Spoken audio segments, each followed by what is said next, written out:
welcome back into the Kettleers starting nine ahead of Cotuit's matchup against the Orleans Firebirds. I'm Lily Butler, joined alongside Joe Pratt and Tyler Danberg, coming off of a 13-1 loss here at Lowell Park last night. Tyler, what did you see in last night's game that was really the key factor in the loss? Well, we saw Bourne jump on Cotuit pitching, and this has been a Kettleers pitching staff that had been really strong. Just under 10 runs as a starting staff coming into that one, but then Tucker Novotny just not able to get ahead of Bourne bats. And the Braves, from that first inning on, Derek Bender hit the solo home run, and Bourne did not look back. So they were fresh out of the gates, raring to go. And again, they held Cotuit to just 5 hits as a pitching staff as well. Yeah, absolutely. And then looking towards tonight, Cameron Hill on the bump, the Cape Cod League Pitcher of the Week. Joe, talk more about this pitching matchup tonight. Well, it's going to be a pair of Martha's Vineyard Sharks from last summer in Cam Hill. He'll be going up against Dylan Jacobs for Orleans, so should be a fun matchup for those two, just kind of going at it after being teammates last summer, but more on Cameron Hill. Just got that great fastball that he establishes in the zone early, but he really likes to start off batters and keep them on their toes with that breaking ball as well. He typically likes to get over top with the fastball early in counts, but we can also see him go to the breaking stuff to start batters off as well because he's got great location with that off speed. So I think we can expect more of that tonight. And if Cam can throw strikes, well, good things are going to happen, especially if he can trust the defense behind him. Yeah, and then 10 strikes on the year for Cameron Hill 10 strikeouts, and then 5 innings pitched. So pretty good chance of seeing some strikeouts tonight from Cameron Hill. Tyler, what's going to be your key to tonight's matchup? I think it's going to be the bullpen, Lily, because this bullpen is going to be relied upon today. Cameron Hill had made his first appearances out of the bullpen. The longest he had gone at Georgia Tech this year in one of his starts, 4 1/3 innings. So look for that bullpen to be active early and to provide a lot of relief for Cameron Hill whenever his day is done. And look for him to, chip in for as many innings as he can as well and get that pitch count up. And then, Joe, what do you think the key to tonight's game is going to be? Getting on the board early. Those first 3 innings, that first rotation around the lineup, going to be really important. Of course, last night, Bourne jumped out to an early lead, and then they really extended it there in the 4th inning, and then again as the game went on, and then they didn't really look back, and Cotuit was pretty much out of the game in the first half of it, so they can't let that happen again tonight. Got to get on the board and score early, get the offense, get the bats rolling, and should be a good one. Joe, I got to agree with you there. I think an aggressive start is going to be a really big factor in tonight's win. That's going to do it for us here on the Kettleers starting 9. Joe and Tyler will have the call at 5 p.m., so we'll send it on up to them in the booth.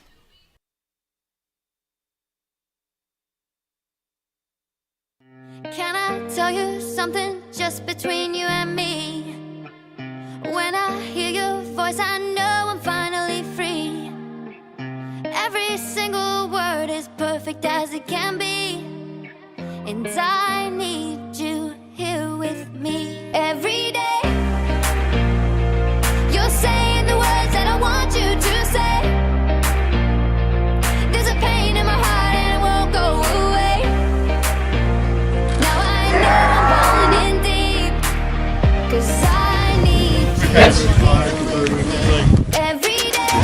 Swing at a high fly ball, deep right field, no doubt about it. Goodbye. A solo home run for Tanner Thatch. Now I know I'm falling in deep, 'cause I need you here with me. Can I tell you something just between you and me? When I hear your voice, I know I'm finally free. Every single word is perfect as it can be, 'cause I need you here with me. Have a hit! Have a hit!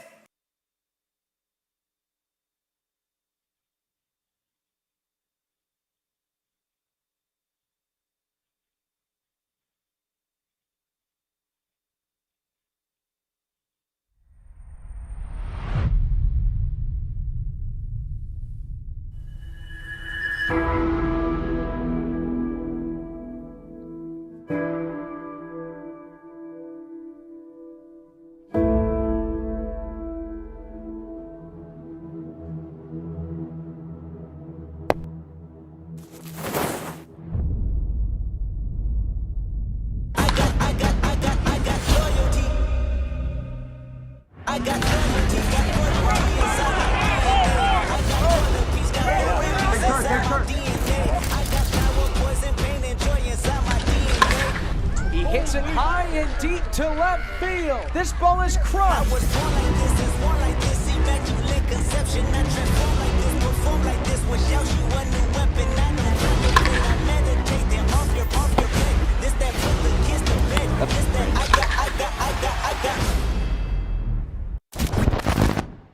Kettleers, asking the Kettleers and all the campers to line up on the field for our singing of the national anthem.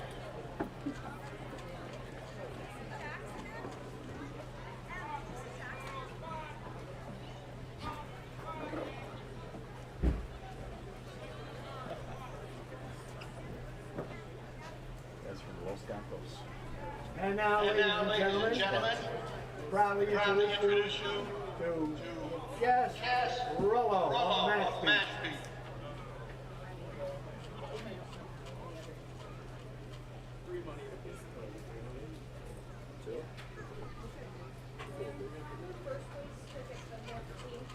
You know what's funny?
A great job. How about those future stars tomorrow lining the field, coming off after that national anthem?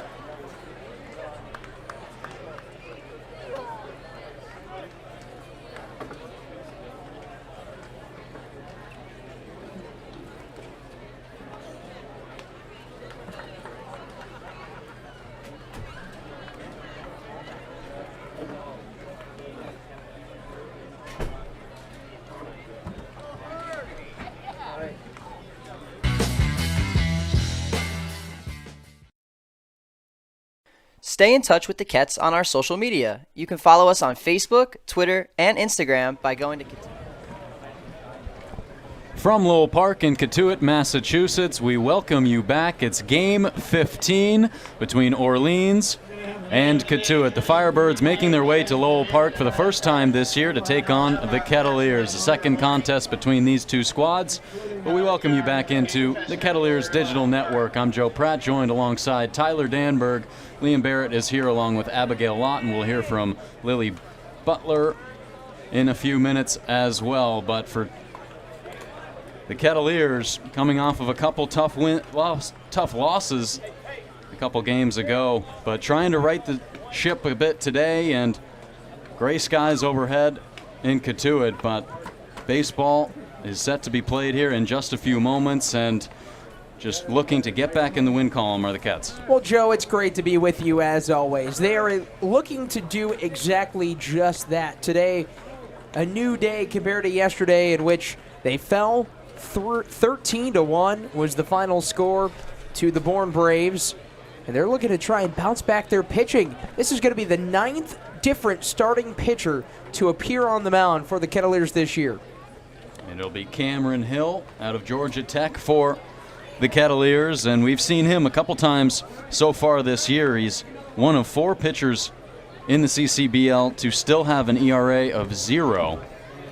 And of course, he is the Cape Cod Pitcher of the Week this week. And for Tyler and I, it's been a pleasure to watch Cameron Hill out there because he is so dominant with that fastball and then again with that off speed as well.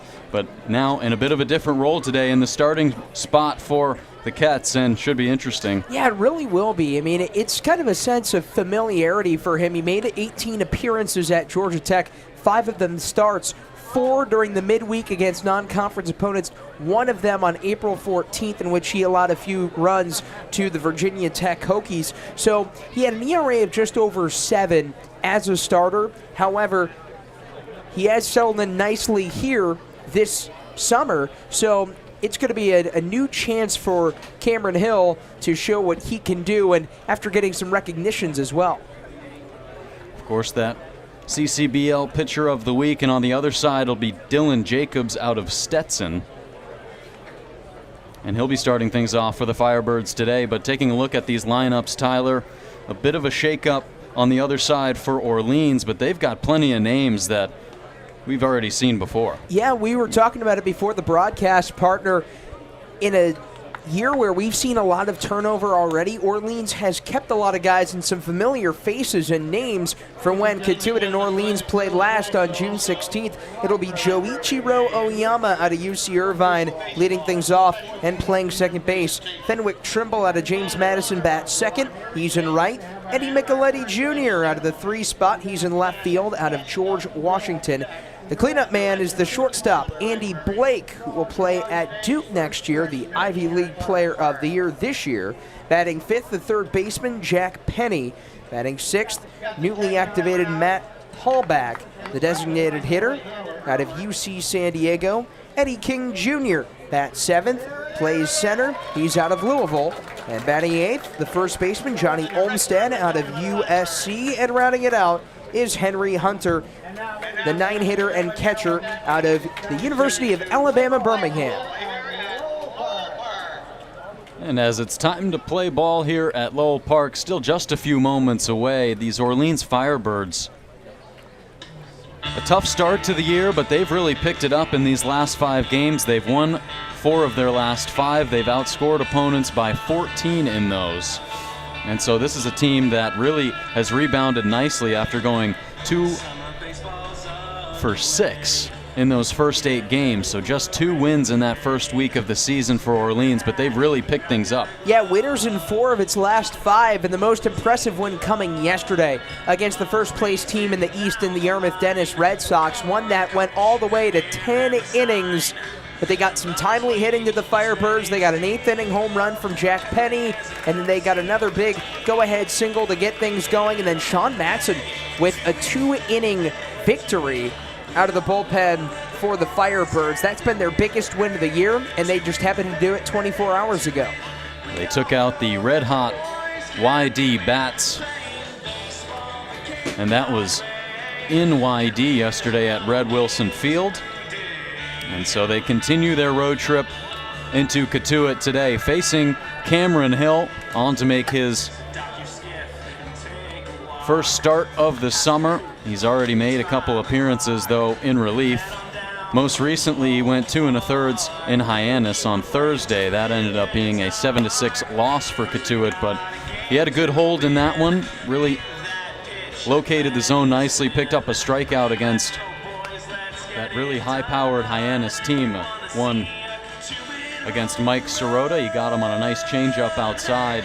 That was a video that we saw earlier today on the Cape League's Twitter, but he will come out of this big, long wind-up. He extends home with the fastball, slider, and change. We won't see much else other than that. And of course, he'll be facing Joe Oyama, who's been on a tear these past few games, Tyler. Yeah, Oyama really has. He has 3 triples all in his last 3 games. He actually has more triples than 8 of the 10 Cape League teams, with 3 of his own, and of course Orleans with 4 overall. It'll be Oyama, Trimble, and Micheletti to face Cameron Hill as they complete these warm-ups. But one thing that has been an issue these past couple games for Cotuit has been offense. Just 2 runs 2 nights ago in Wareham and a 7-2 loss there. And then 1 run last night against Bourne. That was here at home in a 13-1 loss. So they'll be looking to return from a couple of poor offensive performances in those first 2. They'll be facing Orleans for the 2nd time this season, and Joichiro Oyama steps in from the left side to face Hill. Hill turns and fires upstairs with the fastball. That's ball 1. First pitch thrown at 4:59. We'll see some wind going out towards center field, but relatively flat here in Cotuit. Gray skies overhead as the next pitch misses low and away to Oyama, 2-0. It'll be interesting to see how Cotuit responds after the first inning home run yesterday hit by Derek Bender. That was just the second first inning run allowed all season by the Kettleers. Oyama knocks this one foul. And the other one was a double by Lyle Miller Green of the Chatham Anglers back 2 Thursdays ago in that eventual Kettleers win. 2-1 home from Hill. Tries to bring that slider from upstairs back down into the zone. He can't quite do it.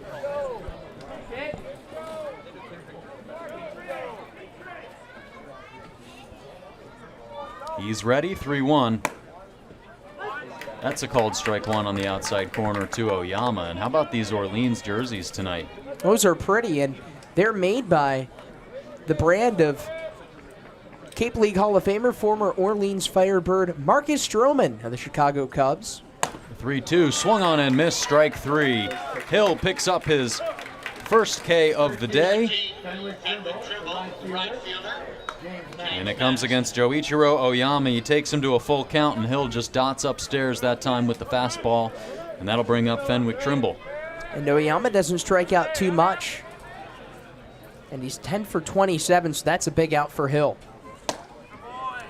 That his 16th strikeout on the year. Of course, he's gone 8.2, given up 3 hits, no runs, and just 2 walks.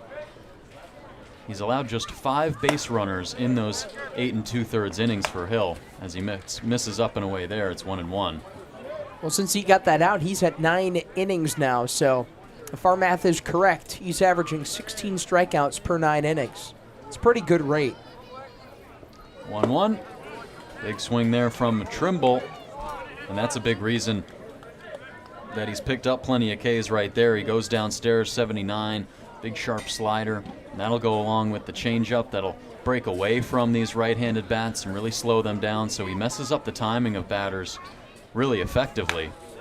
As he goes back to the fastball here, it's fouled straight back. What's really been impressive, partner, about Cameron Hill so far this year, he's been really pounding the strike zone. Came into this game throwing 123 pitches, 82 of them have been for strike, 67% strike rate. 2-2. And another strike right there, a foul ball. He went back to the slider that time.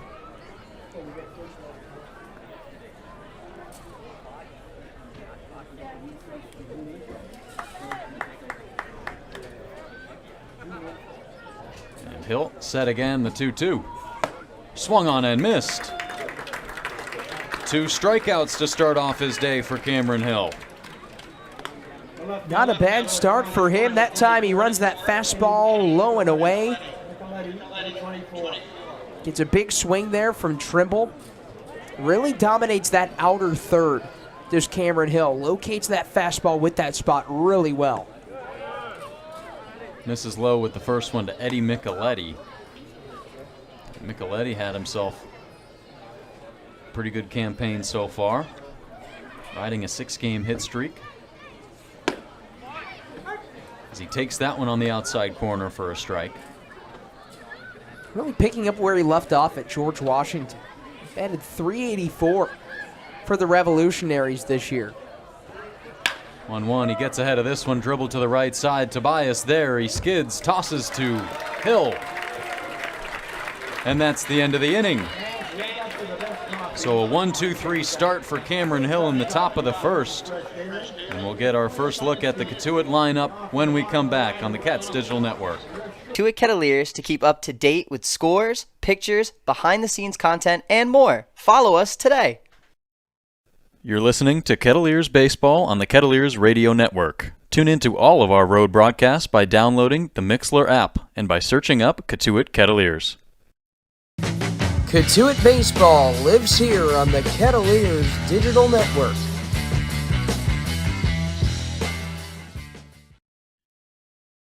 Cape Cod Coffee is a proud sponsor of the Kettleers. They offer breakfast and lunch as well as indoor and outdoor dining. Check out Cape Cod Coffee at their 3 locations on Route 130, at Mashpee Commons, at Wareham Commons, or on their website at capecodcoffee.com.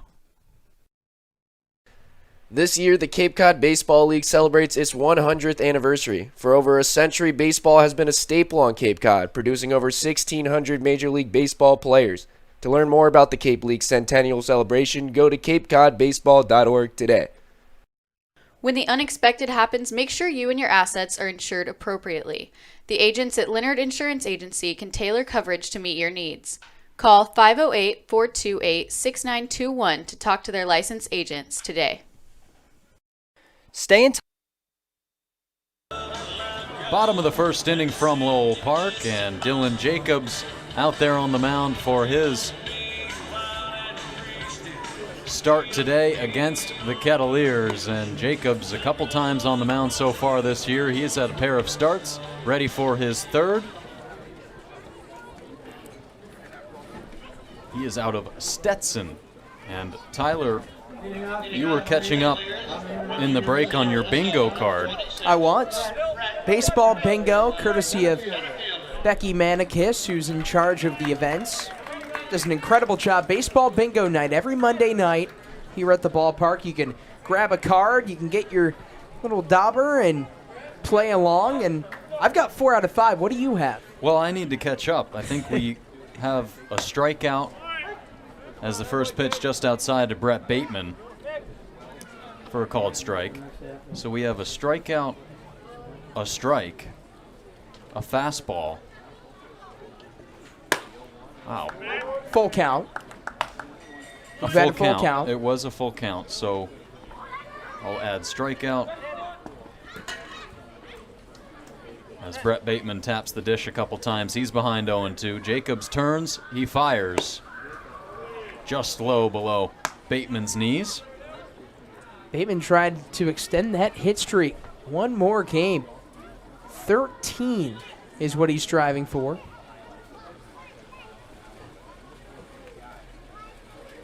He awaits the 1-2.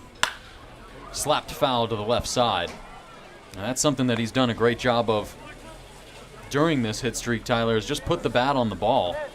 And he puts it on a line there to the opposite field, but we've seen him typically pull the ball through the right side of the infield. That's what's really saved this hit streak for him. Of course, he was replaced after a couple ABs in last night's game. He was still able to pick up a single. And you know what's interesting, too, is that after that foul ball, Eddie King, the center fielder, is playing almost into the left center field gap.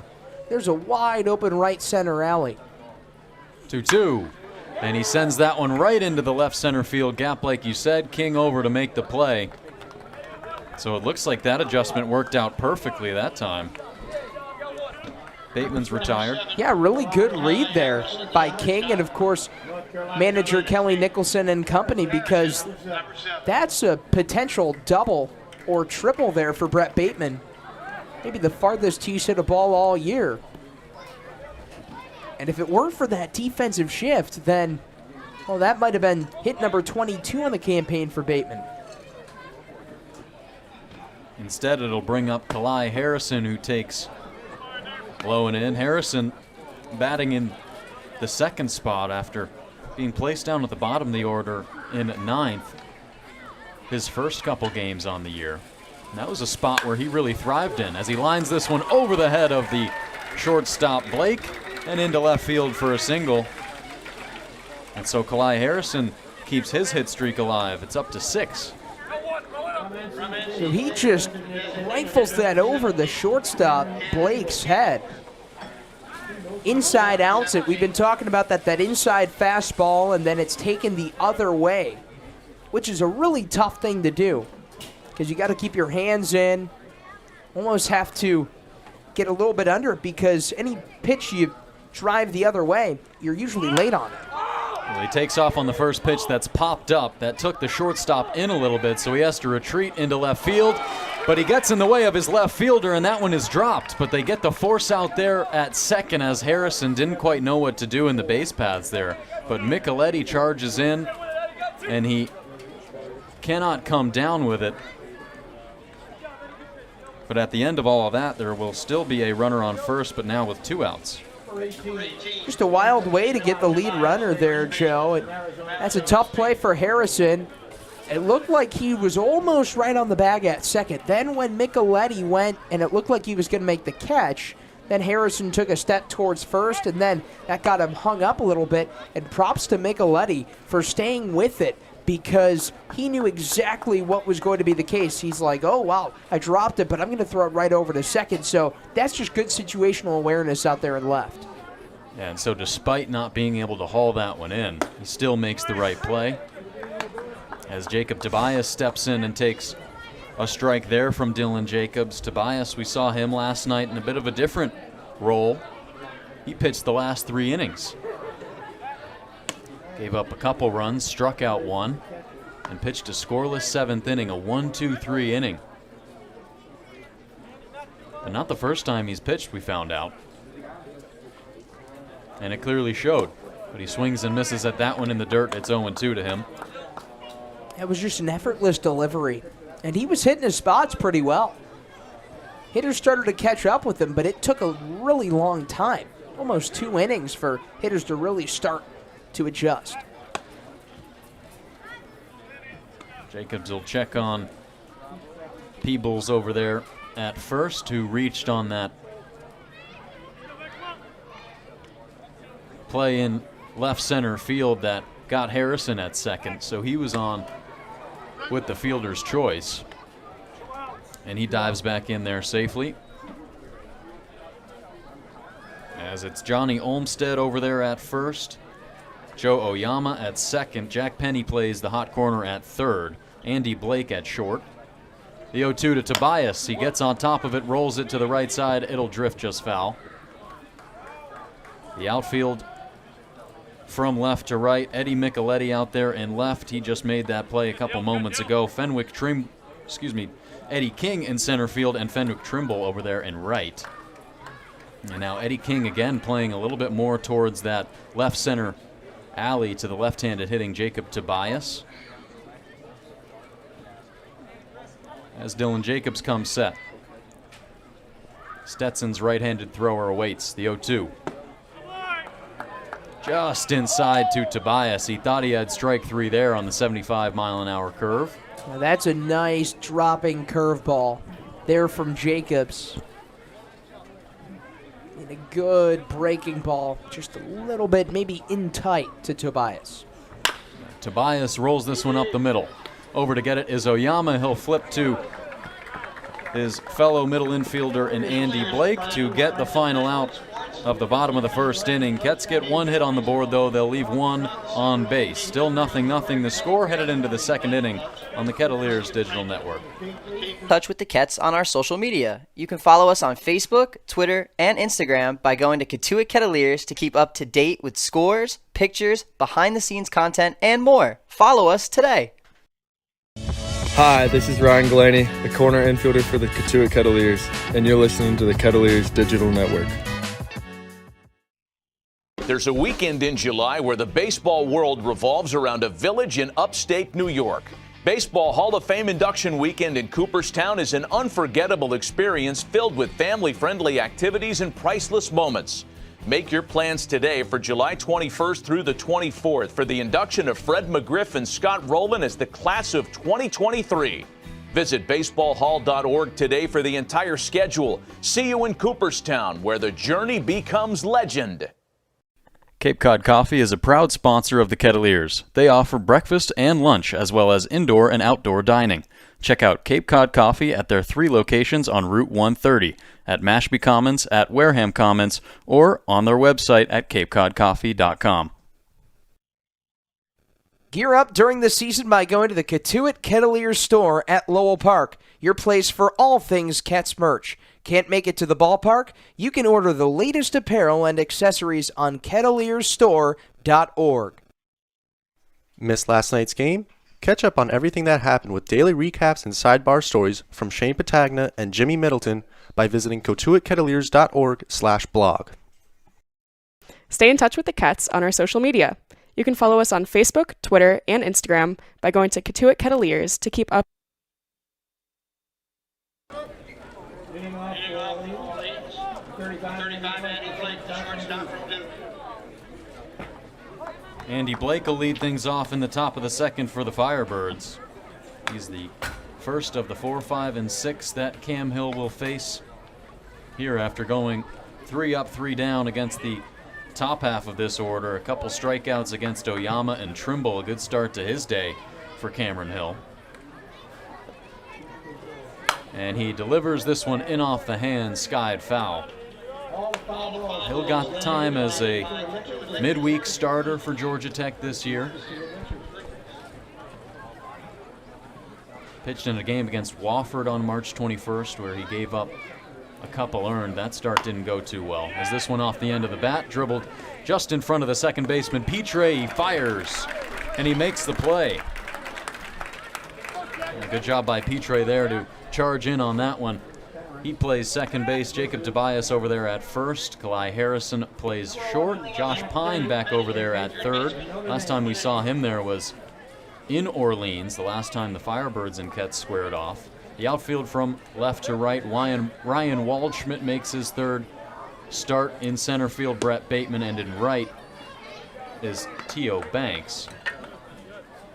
First pitch misses outside to Jack Penny.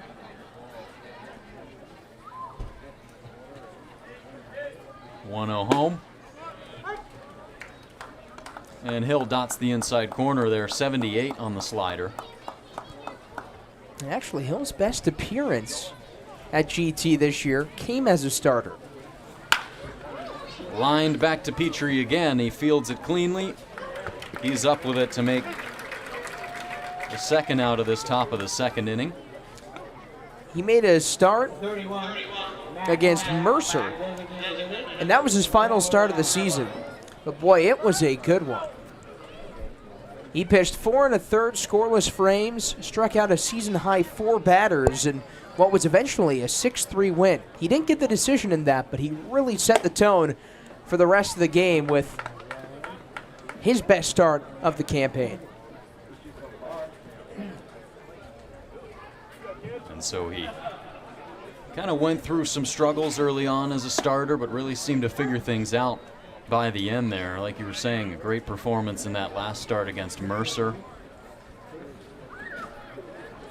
He pitched a couple against Kennesaw State where he struck out a few, and he swings through that one, does Matt Hallback, a designated hitter for the Firebirds today. He's behind 1-2. First time the Kettleers are going to see Hallback. He's one of his last 4. He fouls that one off to the right side. Hill up to 94 on the fastball. The pitch before that, 95. So he's really feeling himself today as more fog rolls in here at Lowell Park. Still no rain, though, showing in that forecast. Hill thought he had strike 3. It's just below the knees. They'll have to do it again at 2-2. Yeah, first time we've seen the fog here at Lowell Park. First time we've really seen the fog all year. Meanwhile, Orleans, back-to-back games with fog. They played against YD yesterday. 2-2, low and in. They appeal down to first. They'll say he did not go, did Matt Hallback. And so he works this count full. Second full count of the day for Cam Hill. Of course, he got that first one early on, and we got our first tick off of baseball bingo on the night. And this one lined to the left side. Pine, it bounces into the glove once. He fields it there.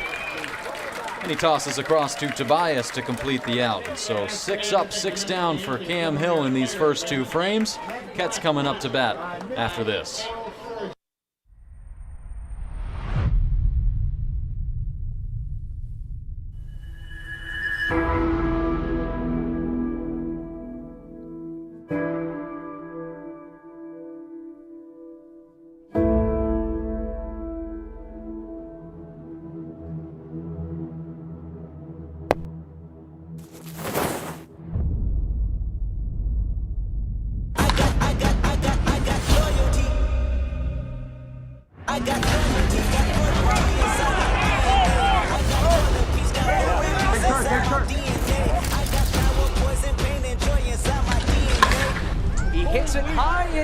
to left field. This ball is crushed. I was born like this, is born like this. Immaculate conception, I transform like this, perform like this. Was out you a new weapon, I know replicate. I meditate, then off your plate. This that pull against the bed. This that I got.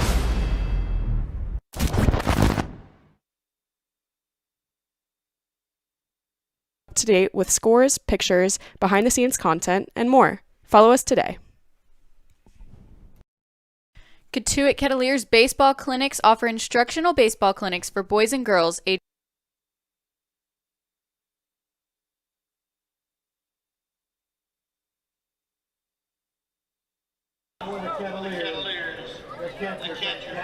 Middle of this order for the Kettleers to face Dylan Jacobs here in the bottom of the second inning.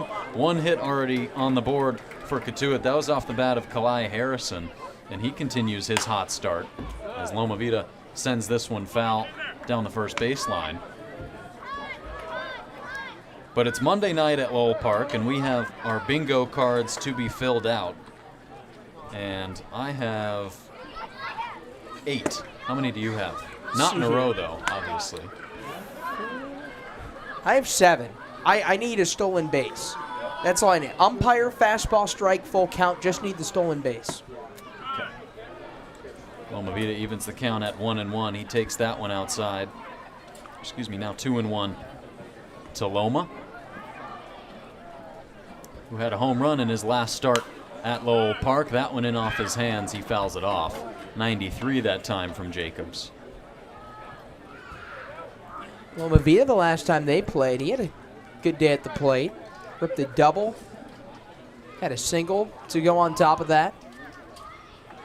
Pair of doubles for Loma Vida against Orleans all time. He foul tips that one into the glove of Henry Hunter.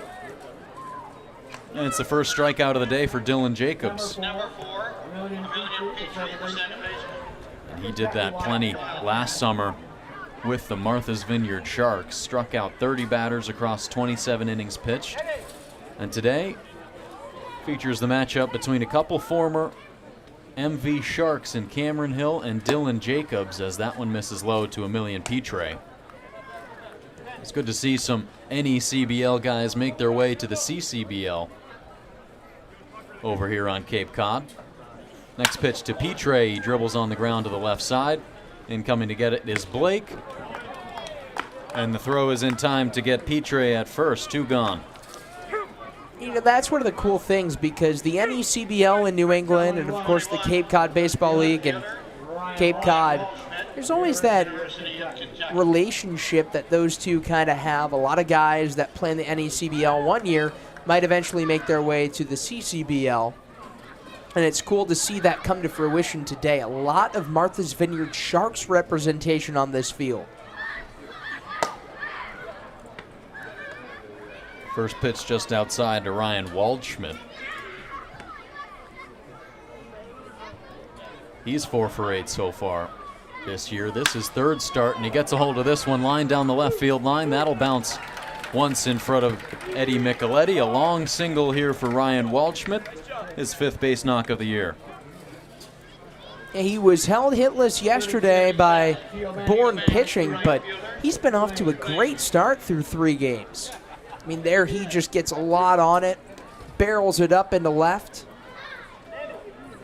Putting together some good approaches at the plate to start his Cape League career. That'll bring up T.O. Banks. He takes that one on the inside corner for strike 1. As the infield will shift a little bit to the left here to face the right-handed hitting T.O. Banks. Typically a pull guy. See the center fielder King shaded left of the sign out there. That one chopped high to third. The throw on to first is also too high. And Banks is aboard. That was a sky-high bouncer there, Joe, and a tough play for Penny. He kind of has to make a really quick transfer. And then Banks was flying up the first baseline. Throw was high. Good verticality by Johnny Olmstead to just keep it in front, because if that ball rolls all the way to the sidewall, with Waldschmidt and some of his speed that he possesses, I mean, he stole double-digit bags this year. He could have scored. Josh Pine takes inside for ball one. That one backed him off the plate, so some two-out production for the Kettleers here in the bottom of the second inning, as we've got some more bingo additions to add on to our cards. Next pitch upstairs to Pine. I don't see single on there. That's a tough one. Pair of singles here in this half inning. That would have been good for the card. An RBI would be good for the card, and that's exactly what Josh Pine is looking for here. The 0-2 to him. Checks his swing, but that one's ball three. So Pine worked himself a pretty good AB here. His first start in a couple days. He's played one of the last 5. He just made a pinch hit appearance a couple days ago. He takes that one for a strike, 88 from Dylan Jacobs. But back to Jacobs and the MV Sharks. Going back to last year on July 26th as he comes set here for the 3-1 against Pine. Pine, a high chopper to the left side, and he will tap on the bag there. Will Jack Penny. That one was close to being fair or foul, and now we'll get some notion from the home plate umpire. That one was a little bit foul. And I think that's the right call. It looked like the ball drifted towards the foul side of the bag as Penny was receiving it. Right, and that's what it all comes down to. The umpire's discretion comes into play, especially when the ball is wide of the line wherever it's received, especially if it's behind the bag and it's way foul. That's kind of the telltale sign that that's a foul ball. And so Pine worked this count full. 3-2, popped up. Going back on it is Oyama in shallow right field. He makes the play. And so more on Cam Hill and Jacobs' MV connection when we come back. We're through 2 from Lowell Park. Ketts strand a pair in the bottom of the second inning.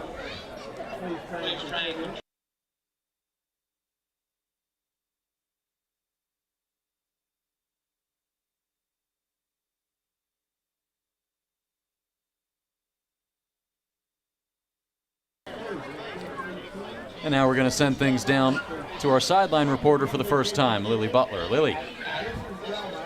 Already 2 strikeouts in the books in 2 innings for Cameron Hill tonight for the is the Cape Cod League Pitcher of the Week. Now, I spoke with Cam earlier in the season, and he said in his time here in Cotuit, he's looking to more improve on the mental side of things at the physical. He said he really excels when he just doesn't try to think about it too much and doesn't let it get in his head.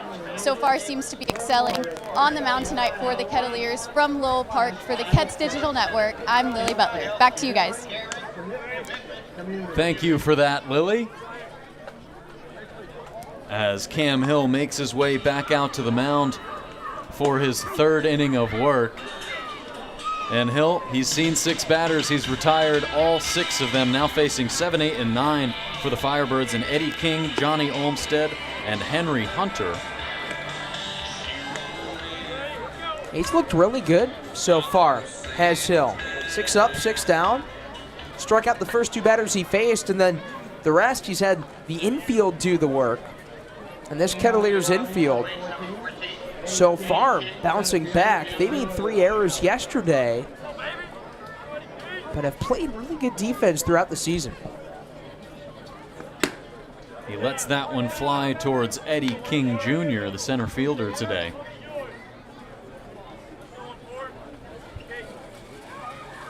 Eddie King back in there, set.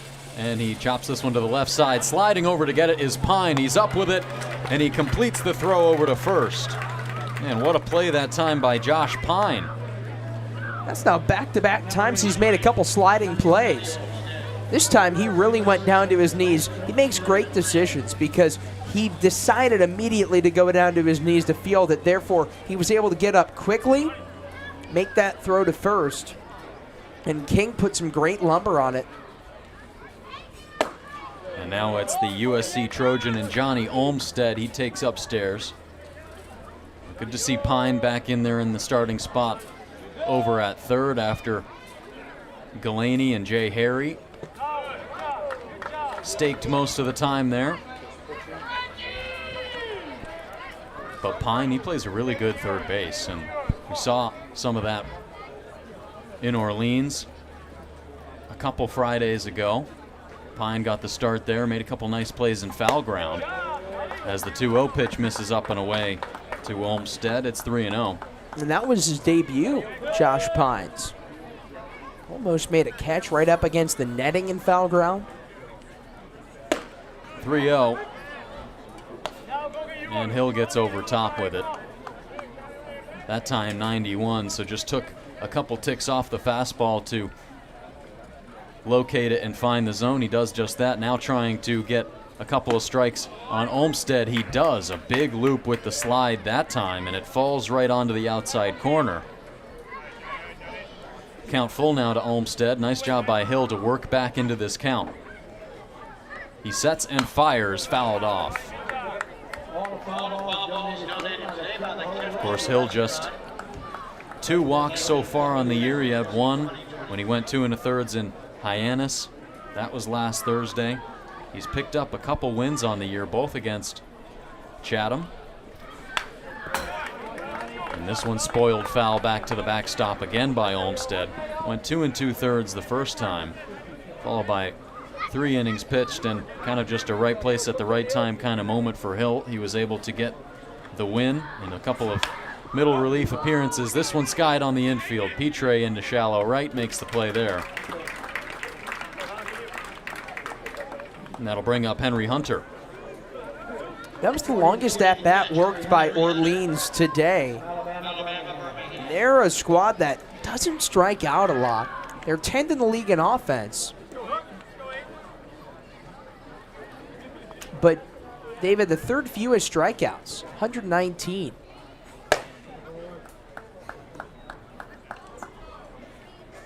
First pitch misses up to Henry Hunter. So they put the bat on the ball a lot of times. Sometimes, though, it's hard to find some of the holes.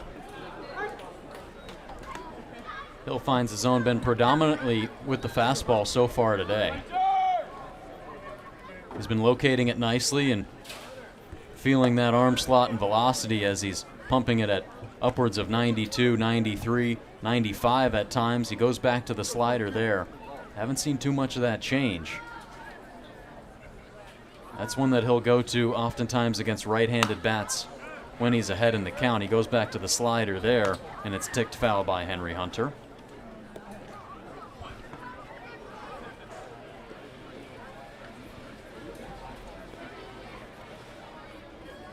Hill set, looking for his 3rd K of the day. He gets it. Climbs the ladder up and into Henry Hunter with the fastball, 94 on the gun, his 3rd K of the afternoon. And he's gone 3 scoreless through 2 1/2 here at Lowell Park, headed into the bottom of the 3rd inning on the Cats Digital Network. Ages 6 through 17, geared to their individual needs and skills. All participants have the opportunity to learn fundamental skills as well as good citizenship, sportsmanship, and character from skilled, experienced coaches and top collegiate baseball players. Clinics begin Monday, June 27th and end Friday, July 29th. To sign up, go to info.collegebaseballcamps.com/CK. You're listening to Kettleers Baseball on the Kettleers Radio Network. Tune in to all of our road broadcasts by downloading the Mixlr app and by searching up Cotuit Kettleers. Cotuit Baseball lives here on the Kettleers Digital Network.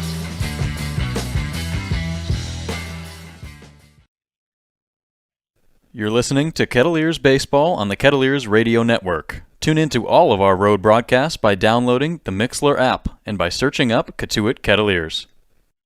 Stay in touch with the Kets on our social media. You can follow us on Facebook, Twitter, and Instagram by going to Cotuit Kettleers to keep up to date with scores, pictures, behind-the-scenes content, and more. Follow us today. When the unexpected happens, make sure you and your assets are insured appropriately. The agents at Leonard Insurance Agency can tailor coverage to meet your needs. Call 508-428-6921 to talk to their licensed agents today. This year, the Cape Cod Baseball League celebrates its 100th anniversary. For over a century, baseball has been a staple on Cape Cod, producing over 1,600 Major League Baseball players. To learn more about the Cape League Centennial Celebration, go to capecodbaseball.org today.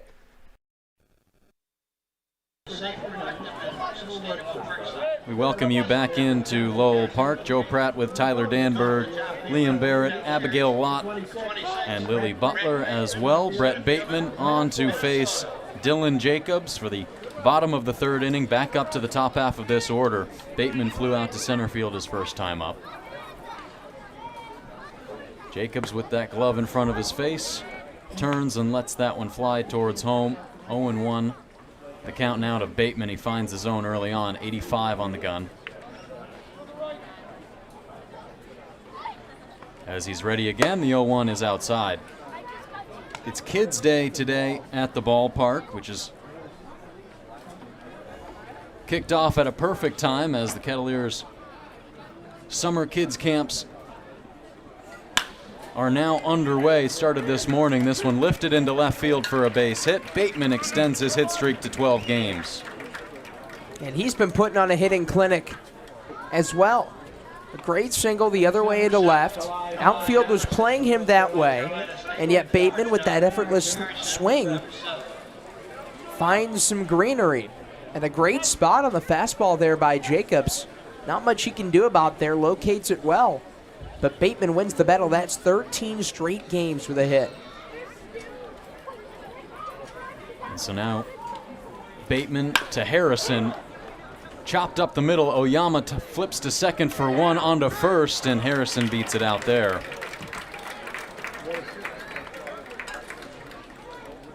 Just a tough placement for a grounder that time for Kalia Harrison. It's an easy flip to second to get Bateman. And he'll be on first with the fielder's choice. He's reached base twice and has many ABs. And give credit where credit is due to Harrison speeding up that first base line. A hard hit bouncing ball. But again, that's why they call it double play depth when the middle infielders play closer to second so they can get closer.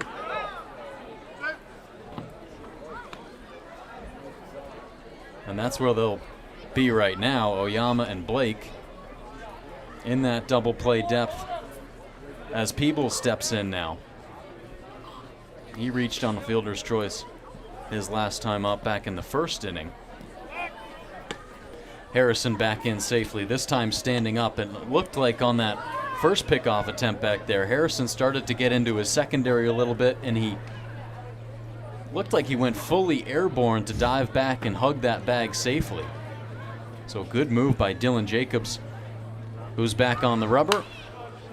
First pitch sent foul by Peebles. But Jacobs, of course, played for Martha's Vineyard last summer in a July 26th game against the Newport Gulls. Rafe Schlesinger made the start for the Sharks. He played on the Vineyard last summer. He's warming up in the Ketts bullpen right now. Dylan Jacobs was credited with the victory in that one, and Cameron Hill completed things with the save. And then Danny Crossan, who's on the Kettleers coaching staff, just finished up at Northeastern this year. He went 2 for 4 with 3 runs scored. So plenty of Sharks representation here. This one on the ground. Taylor made for a double play to second for one. On to first, they get Peebles there. It's in time. And so they go 3-6-1 to complete that double play. And some nice defense showcased here by Orleans in these first few frames. We're through 3 from Lowell Park. 0-0 the score is on the Kettleers Digital Network. Gear up during the season by going to the Cotuit Kettleers store at Lowell Park, your place for all things Ketts merch. Can't make it to the ballpark? You can order the latest apparel and accessories on kettlierstore.org. Missed last night's game? Catch up on everything that happened with daily recaps and sidebar stories from Shane Patagna and Jimmy Middleton by visiting cotuitkettleers.org/blog. There's a weekend in July where the baseball world revolves around a village in upstate New York. Baseball Hall of Fame induction weekend in Cooperstown is an unforgettable experience filled with family-friendly activities and priceless moments. Make your plans today for July 21st through the 24th for the induction of Fred McGriff and Scott Rowland as the class of 2023. Visit baseballhall.org today for the entire schedule. See you in Cooperstown, where the journey becomes legend. Hi, this is Ryan Glaney, the corner infielder for the Cotuit Kettleers, and you're listening to the Kettleers Digital Network.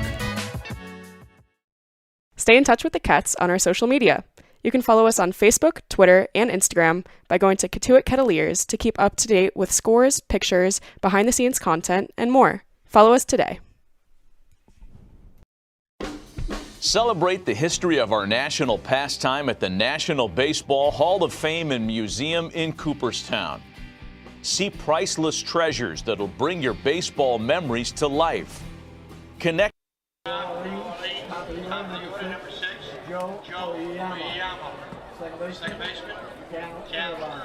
Second rotation for the Orleans Firebirds, starting things off here in the top of the fourth inning. Cameron Hill back out there. Oyama shows bunt. He creeps away from it there, and it's a called strike one. Interesting move there by Oyama. Almost completely exits the batter's box while still holding the bunt out. As he's not showing it here, and he takes strike two. Yeah, usually that indicates a drag bunt, meaning that he's going to pull it up the first base line, but sometimes it's easier to just tap it the same way the bat face is facing, and it goes up the third base side. He takes the 0-2 upstairs. But it's allowing the hitter to get a running start. And with Oyama's speed, that kind of shows that he's trying to leg out an infield single.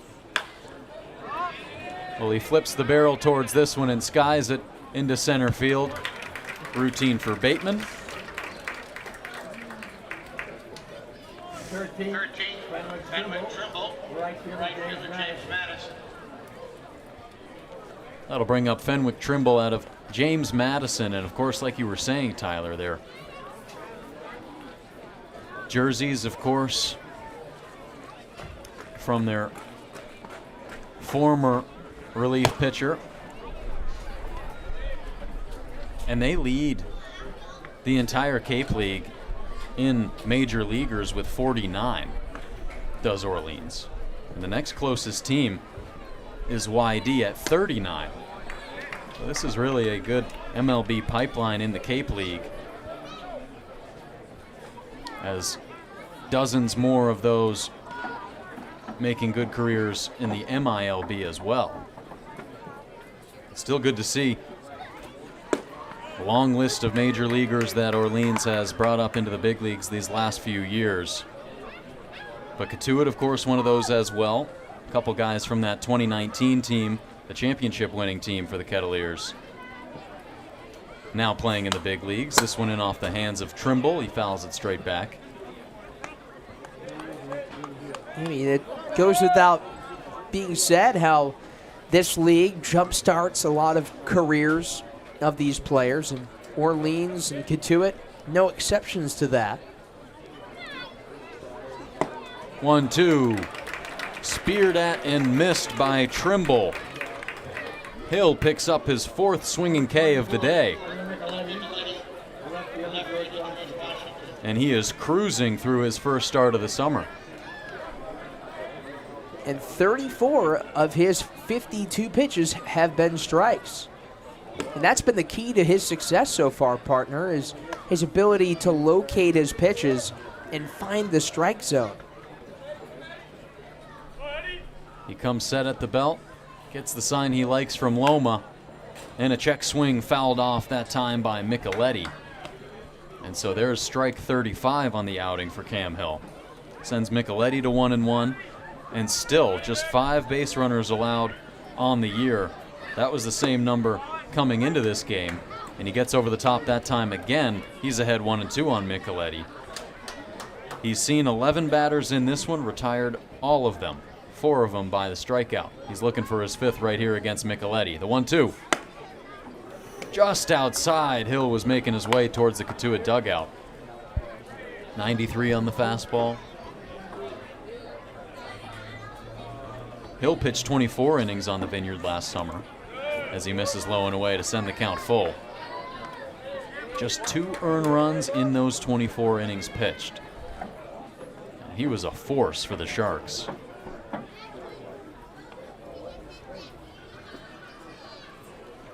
Trying to get Micheletti here. He's ahead of it. Sent foul. Well, Hill, in fact, was the reliever of the year in the NECBL, which is the Joe Nathan Award. And Joe Nathan was an outstanding closer. 9th, I believe, on the all-time saves list. 3-2. High chopper to Petre. He fields it.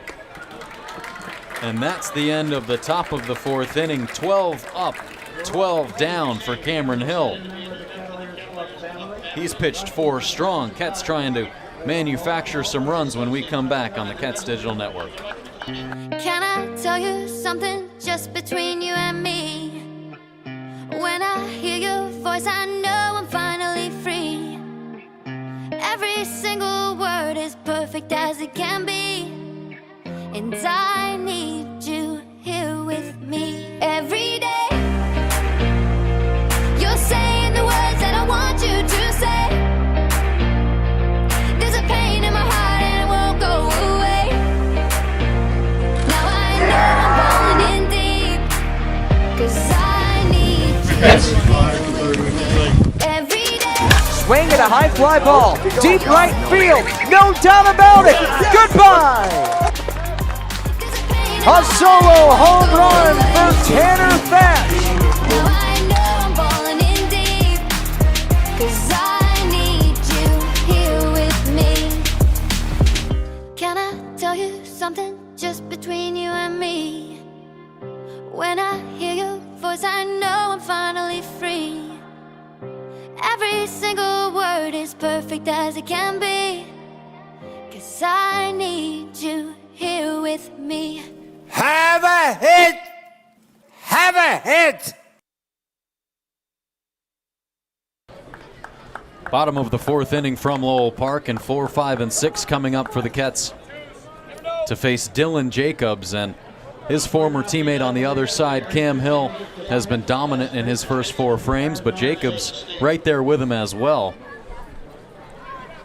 Just a couple hits against him, 4, but his defense has backed him up nicely, capping things off with that double play to end the last inning. Tobias to the left side, gloved by Penny, across to Olmstead, and they get the first out there. So more aggression that time from Jacob Tobias. Swings at the first pitch once again. Well, you talk about that defense of Orleans. I think the inning-ending double play back in the 3rd is indicative of their ability to play defense. I mean, that was just great fundamentally sound D. 3-6-1. The first baseman fielded it in on the grass, threw over to the shortstop at second. Jacobs has come over to cover a couple times. Loma Vida flies this one into center field. To his left goes King. And there's 2 gone. But we'll have the pleasure to be joined by some former Kettleers when we come back in the 5th inning. The famous trio from last summer in Tim Crowley, Jake Starr, and Riley Pay. That's going to be a lot of fun. It's going to be great. As this one on a line to short, Petre is retired. A hard hit ball to the left side there, but Blake in perfect position to field it. And it's 3 up, 3 down for the Kettleers in the bottom of the 4th inning. And when we come back, a bit of a blast from the past here in the broadcast booth. Tim, Jake, and Riley will take over on the Kettleers Digital Network. With events that have shaped and changed the game and our country. Our stories to tell, your memories to share. Plan your visit today at baseballhall.org. Cotuit Kettleers baseball clinics offer instructional baseball clinics for boys and girls ages 6 through 17, geared to their individual needs and skills. All participants have the opportunity to learn fundamental skills as well as good citizenship, sportsmanship, and character from skilled, experienced coaches and top collegiate baseball players. Clinics begin Monday, June 27th and end Friday, July 29th. To sign up, go to info.collegebaseballcamps.com/CK. Cotuit Baseball lives here on the Kettleers Digital Network.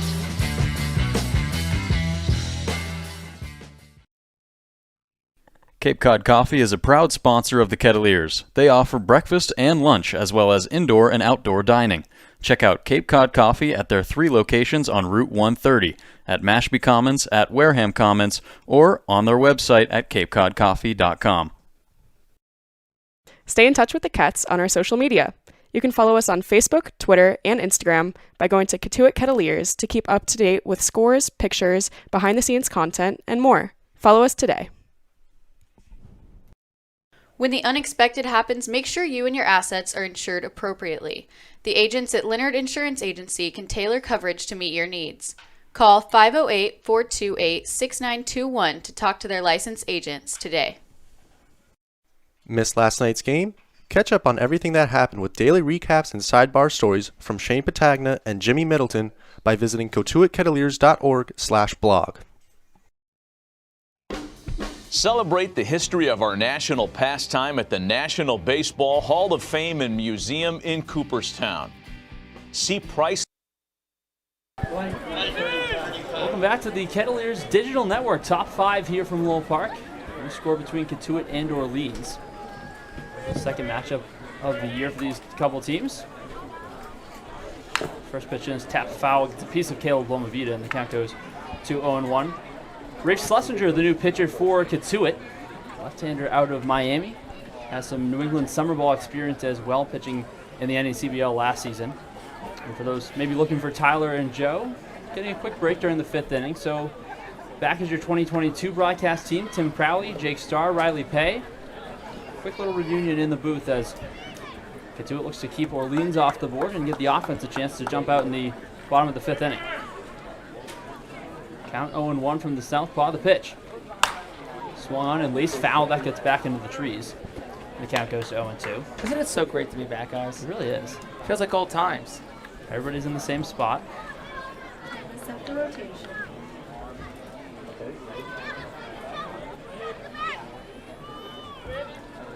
Schlesinger ready. The pitch. Breaking ball, back foot. Misses inside 1-2.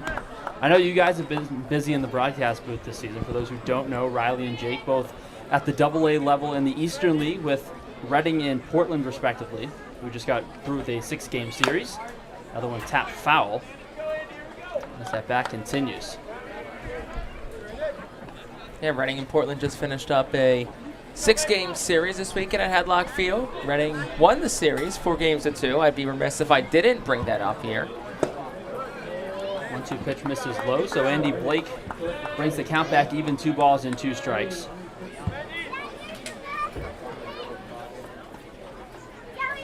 Slightly shifted to pull, the 2-2. Inside corner just finds the inside part for called strike 3, so Schlesinger off to a good start, strikes out the first batter he faces, and there's one down in the 5th. 11. Jack Benny, It's actually a year ago today that these two teams were in a doubleheader down at Eldridge Park in Orleans. Cotuit with a 7-3 win the first game and a scoreless tie in game 2. First pitch in misses down and away for ball 1 to Jack Penny. It's not the only thing that happened a year ago today, too, at that doubleheader. Well, after the second out, you're going to throw things over to Riley Pay as that one misses downstairs. 2 balls, no strikes the count. It was actually a year ago today that Riley called her first inning of play-by-play, and I would like to think that things have worked out since then. Yeah, I'd say so. Definitely loving the opportunity to work with the Portland Seahawks, double-A affiliate of the Boston Red Sox. 2-0s in there for a strike. Fastball moves the count to 2-1. And very special to be with the Red Sox system after some really fantastic times here with the Cape Cod League and the crossover between Fenway Park. Cut on and missed by Blake. Count goes to 2-2. 92 on the gun with that one. So Schlesinger a chance to strike out back-to-back batters to begin the 5th inning. Continue what's been a really strong pitching day for Cotuit. Breaking ball swung on and missed. Expands the zone, gets a swing and miss. Back-to-back strikeouts, and with 2 down, let's go over to Riley Pay for some play-by-play. 31. 2 down on the top of the 5th inning. Matt Hallback now at the plate. Orleans Firebirds. He steps in from the right side. First pitch misses low and inside for ball 1.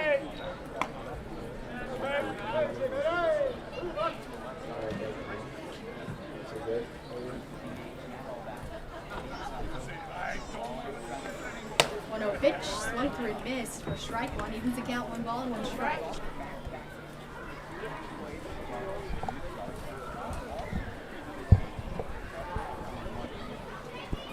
Even 1-1. Here's the pitch. That's the inside part of the zone for strike 2. Brings the count to 1 ball and 2 strikes. All back with a ground out today. Grounded out in the second inning, his first time up. 1-2 pitch. Down the middle for strike 3.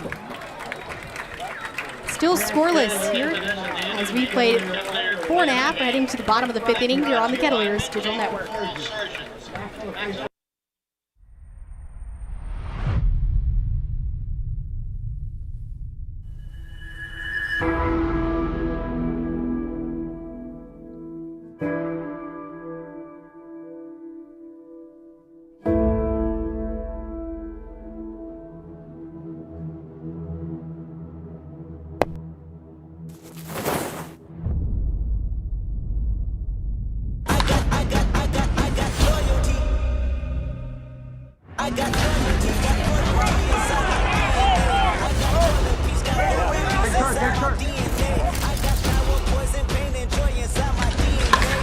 He hits it high and deep to left field. This ball is crushed.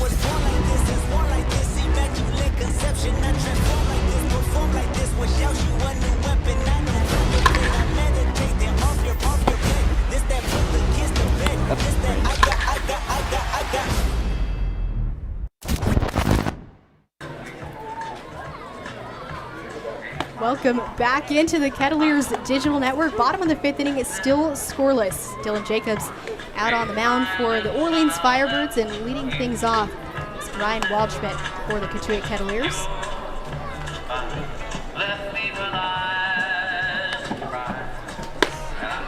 As Jacobs will finish his warm-up pitches. Jake, how's your view down there? You're still a little obstructed?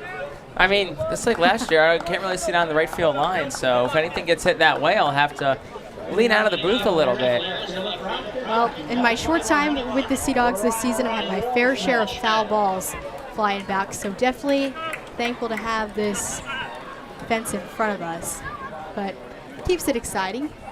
Keeps you on your toes. Wakes you up a little bit. Waldschmidt steps in from the right side. First pitch is swung on, hit well towards left center field. Moving back is the left fielder, Micheletti, as he makes the catch for the first out here in the bottom of the 5th inning.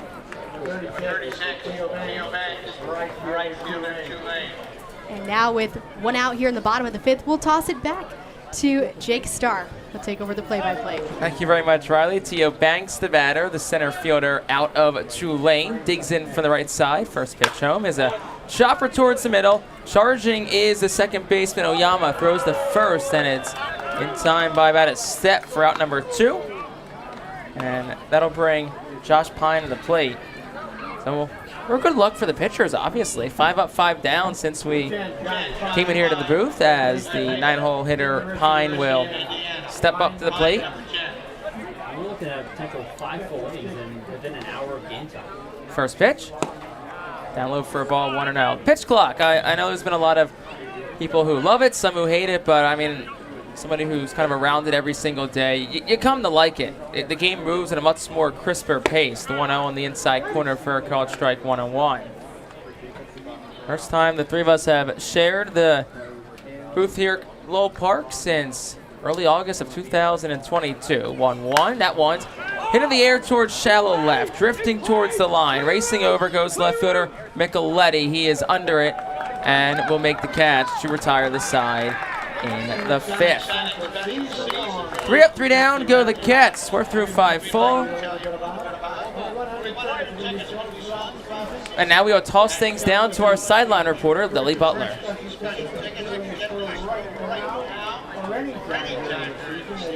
Treasures that'll bring your baseball memories to life. Connect with events that have shaped and changed the game and our country. Our stories to tell, your memories to share. Plan your visit today at baseballhall.org.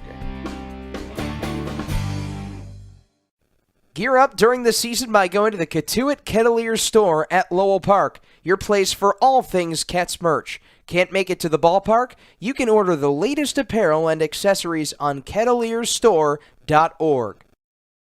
Cape Cod Coffee is a proud sponsor of the Kettleers. They offer breakfast and lunch, as well as indoor and outdoor dining. Check out Cape Cod Coffee at their 3 locations on Route 130, at Mashpee Commons, at Wareham Commons, or on their website at capecodcoffee.com. Cotuit Baseball lives here on the Kettleers Digital Network.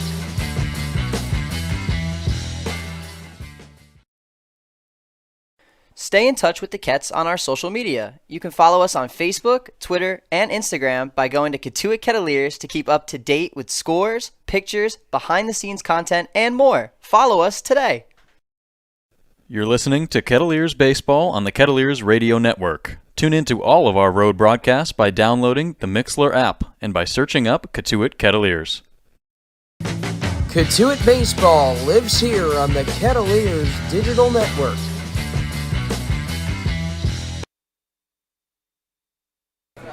So Rafe Schlesinger is out there for another inning of work. That was pretty cool. It really was. Good to have that reunion here in the booth. Maybe we'll get to do that next summer. That would be cool. They've obviously moved on to some bigger and better things, some great things for this team. There's Tim Crowley.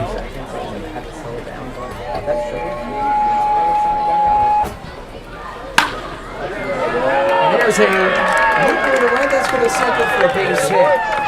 Eddie King Jr. with his 3rd knock of the game. Excuse me, of the season. So runner on first with nobody out. The batter will be Johnny Olmstead out of USC. All for 1 to pop out to second his last time up. That's the first hit today for Orleans. Firebirds finally getting one on the board after Cameron Hill and Rafe Schlesinger retired the first 15 hitters. Another good start for Kettleers pitching.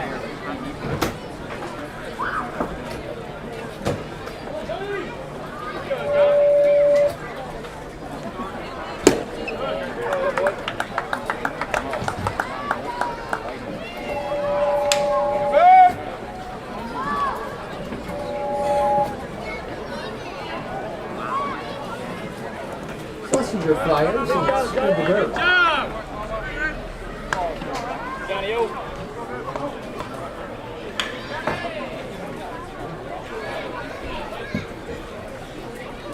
Still scoreless.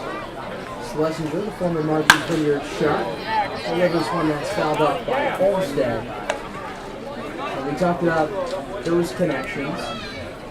It's pretty cool that you have Schlesinger, Jacobs, who's still on the mound for Orleans, Cameron Hill, all pitched together in that one game. It was the only time they all appeared together last year. The 2022 NECBL champions.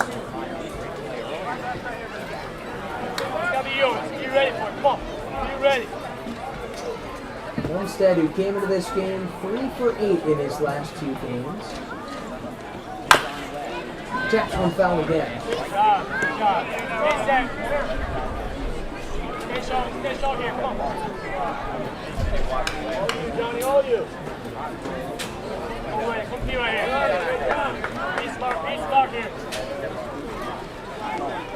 He swung on and missed. Swinging strikeout for Rafe Schlesinger. 40. And he just pulls the string there on the slider. A big sweeper that time from Schlesinger. Gets the right-handed hitting Olmstead. Just kind of ties him up. Of course, the lefty on the mound. He brings that one all the way across the zone, low in the zone. And just Olmstead swings right over it. Well, Levita fires to second. King's in there with a dive. First stolen base of the game. And Joe, you know what? I got a video. Oh, no way. 5 in a row? 5 in a row. Umpire, fastball, strike, full count, stolen base. Umpire. Of course, yeah. The umpire, I think they're just referring to. If you see an umpire, bingo. I see 3. And those 3. But you beat everybody else in the broadcast booth, I think. I think you win this one. A great competition between us, you, me, William Barrett, Lily Butler, Abigail Locke. And it swung on and missed. Down goes Henry Hunter. That's now 5 strikeouts for Ray Schlesinger. The only blemish has been Eddie King's single, the only hit on the board for Orleans today. Schlesinger looked great, locating it well. His off-speed has really been dialed in this outing.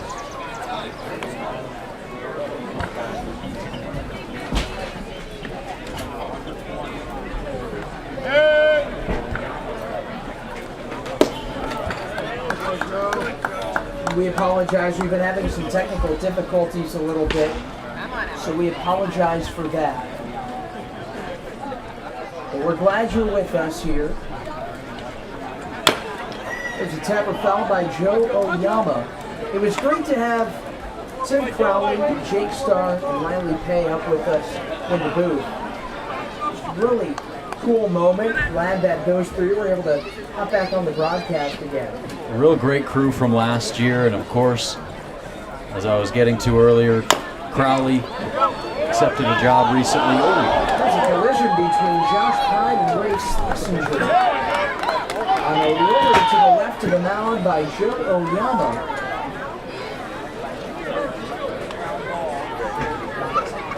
Yeah, it looks like Pine is a little bit shaken up on it there as he collides with Schlesinger. Schlesinger just thinks he can field that ball himself, and as a left-handed thrower, that's a tough one to make towards the third base side of the mound. And so already, maybe he should have put the brakes on and let Pine field at that time. He was charging in, playing a little bit up on the infield grass there. So he was in good position to field that one and throw it across the diamond.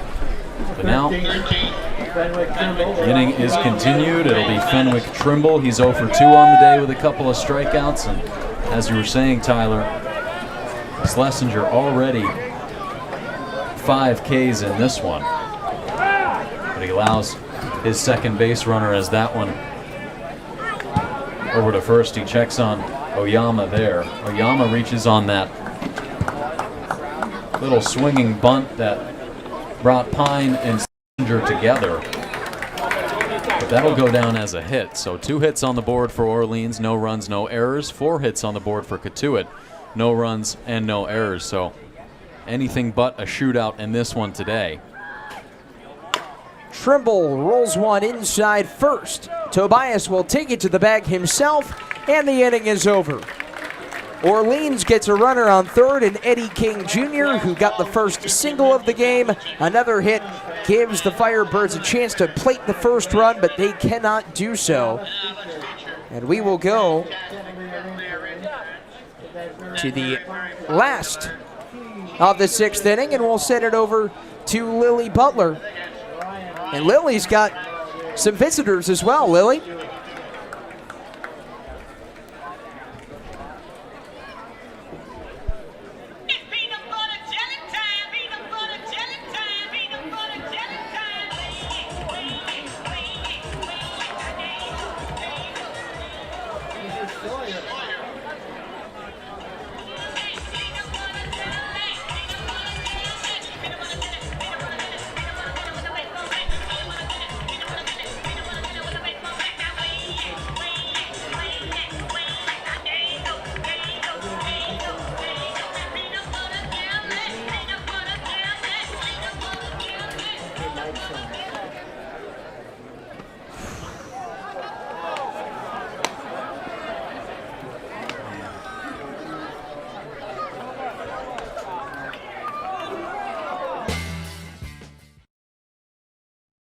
Cape Cod Coffee is a proud sponsor of the Kettleers. They offer breakfast and lunch, as well as indoor and outdoor dining.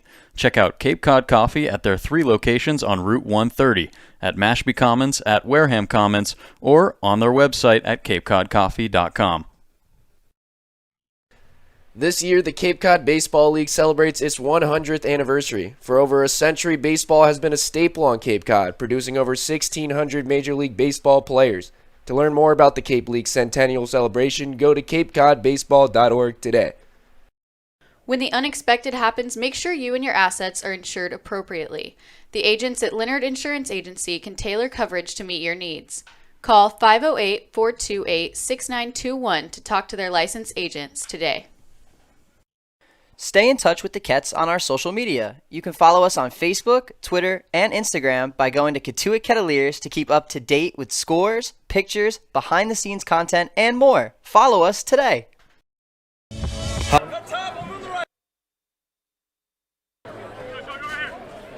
Stetson Hatter to Stetson Hatter. It's Jonathan Gonzalez, 5'11", left-hander out of Miami. He relieves Dylan Jacobs, his college teammate. And the first pitch to Brett Bateman, who's 1 for 2, is on the outside. Day is done for Jacobs, but Joe, he was good. 5 shutout innings. Yeah, a couple great pitching performances in this one so far. Two teams that are in 2 very different situations, as Cotuit has been on top of that West Division for the entire season. Orleans towards the bottom of the East, but they've been playing well their past handful of games, and Cotuit, well, on the other side, not so great these past couple. But the pitching has been a premium so far in this one. 2 teams looking to extend some hot streaks and snap one. And a sinking fastball in there for strike 3 to Brett Bateman, who strikes out. Great pitch there from Gonzalez.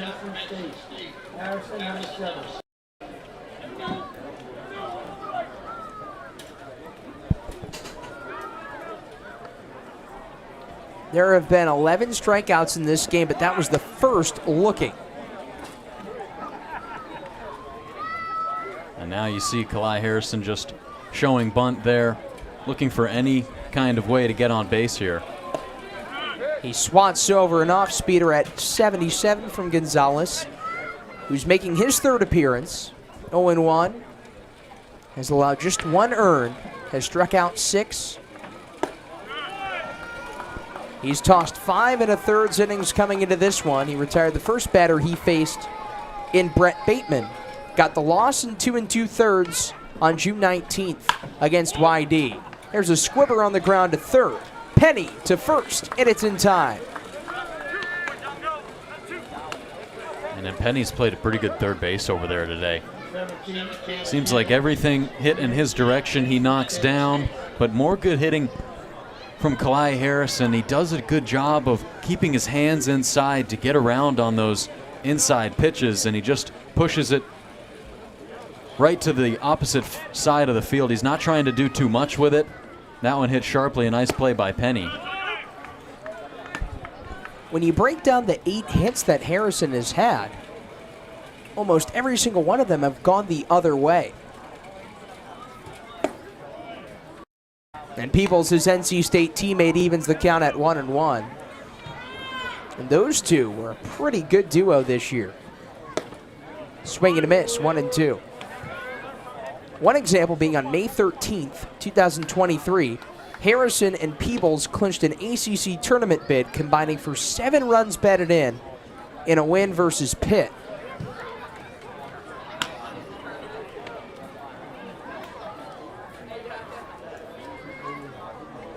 Base is empty. Kettleers looking to strike first. The pitch to Peebles. And he's ahead of the count, 3-2.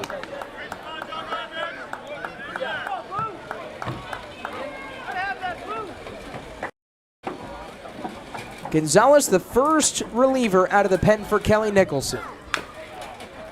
Has one fouled off by Peebles. He fights and stays alive with the count full. And Peebles bumped up in this batting order to third. He's been swinging the bat well in his past few. Yanked foul. He's 4 for his last 12 coming into this ball game. 0 for 2 though today. 4 for 11 his last 5 with a couple of RBIs. Change up, dips a bit out. A walk for Cannon Peebles. That's the first Kettleers base runner since Brett Bateman singled to lead off the third.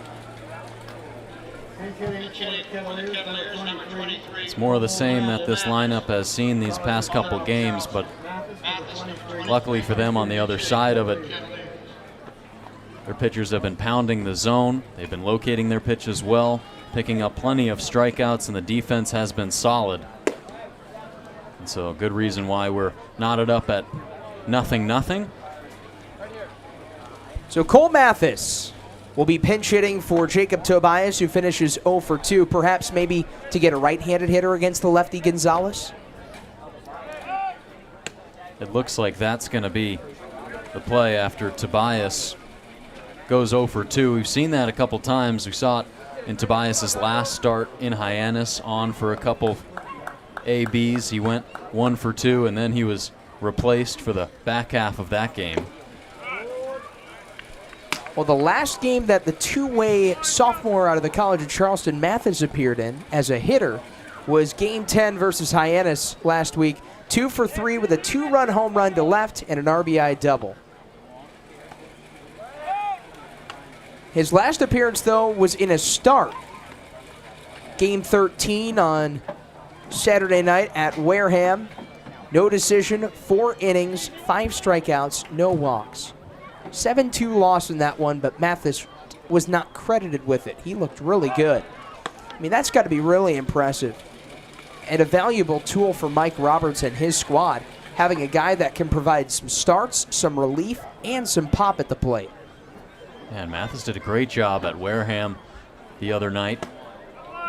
And it was really when he got taken out of the game that their bats really started to get going. He went just over 4.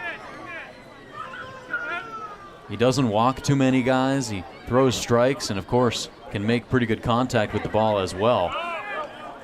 It skips in front of the plate. Henry Hunter has to kind of fight through Mathis's wickets.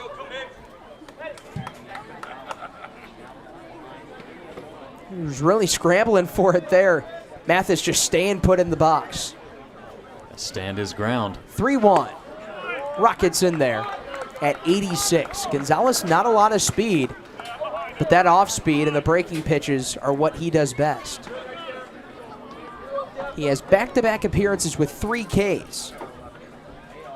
And he gets one here. Peebles took off, but Mathis swings and misses.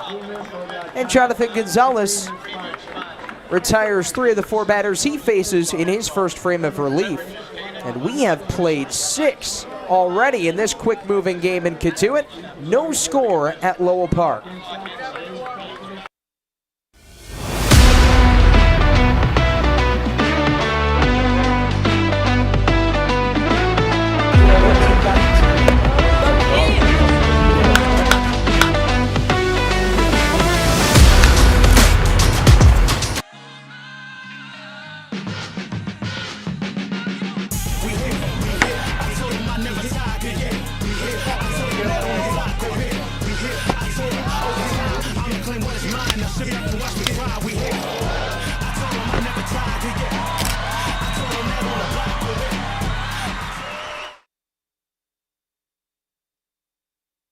Hi, this is Ryan Glaney, the corner infielder for the Cotuit Kettleers, and you're listening to the Kettleers Digital Network.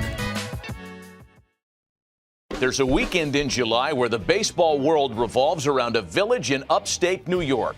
Baseball Hall of Fame induction weekend in Cooperstown is an unforgettable experience filled with family-friendly activities and priceless moments. Make your plans today for July 21st through the 24th for the induction of Fred McGriff and Scott Rowland as the class of 2023. Visit baseballhall.org today for the entire schedule. See you in Cooperstown, where the journey becomes legend.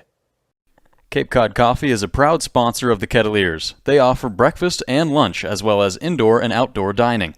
Check out Cape Cod. We got an old pitcher's duel brewing here through 6. Tyler Danberg, Joe Pratt, Liam Barrett, Lily Butler, and Abigail Lott with you. Boy, Liam and Abigail have been just absolutely crushing it on the cameras and the production, bringing you the action from this cloudy and foggy evening, but it's been a great one, and it's been a quick one, and we've got some defensive changes as well on the corners. Ryan Galaney at third, Tanner Thatch at first. So it looks like Galaney will replace Pine over there on the left side of the infield, and Thatch will replace Cole Mathis, who pinch hit for Jacob Tobias and played the first 6 innings at first. Pine had that collision with Rafe Schlesinger off the mound an inning ago. It was a little slow to get up, but finished that inning. But now Ryan Galaney's in.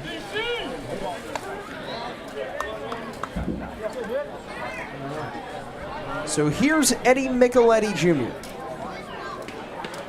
0 for 2. And it's 1-1 on him. Rafe Schlesinger, he's faced now 8 batters. He has struck out 5.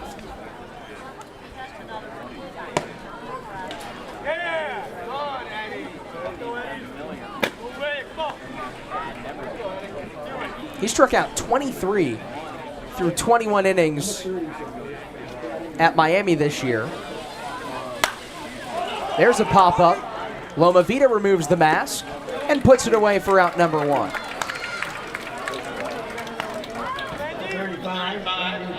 Easy play there for Loma Vida. And that just shows you how Schlesinger keeps batters on their toes.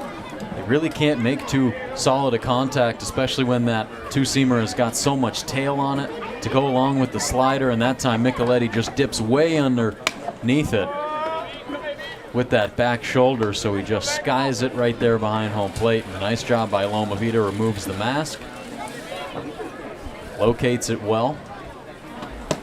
There's a bending slider that just misses over the top. But that two-seam pitch has to be tough coming from a lefty when you're a left-handed hitter. Roped into the shift. Petre on a knee. Throws out Andy Blake. Well, Petre was playing right up the middle. Right place, right time, 2 away. He shifted a little bit to the left there for the right-handed hitting Andy Blake as he creeps over a little bit further into the hole there to face the left-handed hitting Jack Penny. He's 0 for 2 on the day, but Petre redeeming himself nicely after misplaying a grounder in last night's game. But this infield done well tonight behind their pitchers. A lot of ground balls, a lot of strikeouts. And no runs for either team on 6 combined hits. Cotuit has 4, Orleans has 2. Neither team has recorded an error defensively. 0-2 to Penny. And he holds off on the breaking stuff away. Well, there's some chance of rain later on. Looks like it's going to hold off. 1-2. And there's a shot to third off of Galaney. And he will not throw to first. It's a 2-out base runner, and it's Jack Penny who gets aboard for the Firebirds. And a hot shot there, right there to Galaney. A tough one to field as he was playing up more towards even with the bag, but it looks like Mike Roberts is on to make a pitching change. Second one of the day, and we knew going into it that it was going to be a bullpen game for Cotuit, but maybe didn't expect it to work out this well, as these arms have been perfect. Just 3 hits on the board. Those were all given up by Rafe Schlesinger, but he also piled on the K's with 5, matching Cam Hill's mark, who went 4 scoreless. And so now looks like it'll be up to Noah Ruin to complete things. Well, right now Roberts is just standing at the mound and Ruin is warming up, so maybe they're allowing him a little bit more time to get some extra pitches. Well, looks like they will, and Ruin made his way to the fence out there as the entrance to the bullpen. Of course, there's 2 gates that he has to cross through, but he went to that gate into the bullpen first, stood there, had a look, and now he returns and grabs the ball, so he'll continue warming up out there in the bullpen. So this batter will belong to Rafe Schlesinger, trying to complete this 7th inning. And that hit from Penny that kicked off the mitt of Galaney, the third baseman, newly inserted alongside Tanner Thatch. That's going to be ruled a single. So Penny is now hit safely in 7 of his last 8 games. He hit the game-tying home run yesterday with 2 outs in the 8th against YD. And now here's Matt Hallback. And it's 1-0. First team All-Big West selection this year at UC San Diego. 14th in the conference with 63 hits. He's 2 for 11 this summer, including a ground out to third and a strikeout today.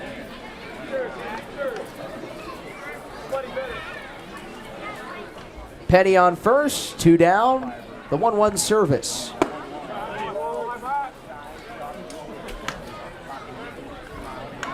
Joe, any word on your bingo card yet? Anything? Well, I think I missed one on the... Or maybe I didn't miss one. Harrison shovels to second, and they'll make the play. Will Harrison and Petre.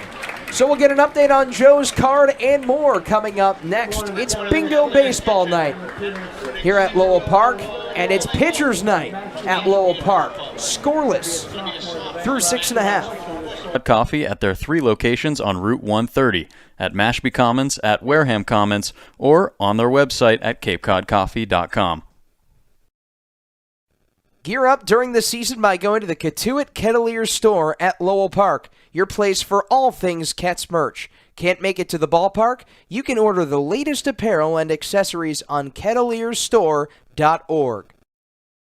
Missed last night's game? Catch up on everything that happened with daily recaps and sidebar stories from Shane Patagna and Jimmy Middleton by visiting cotuitkettleers.org/blog. Stay in touch with the Cats on our social media.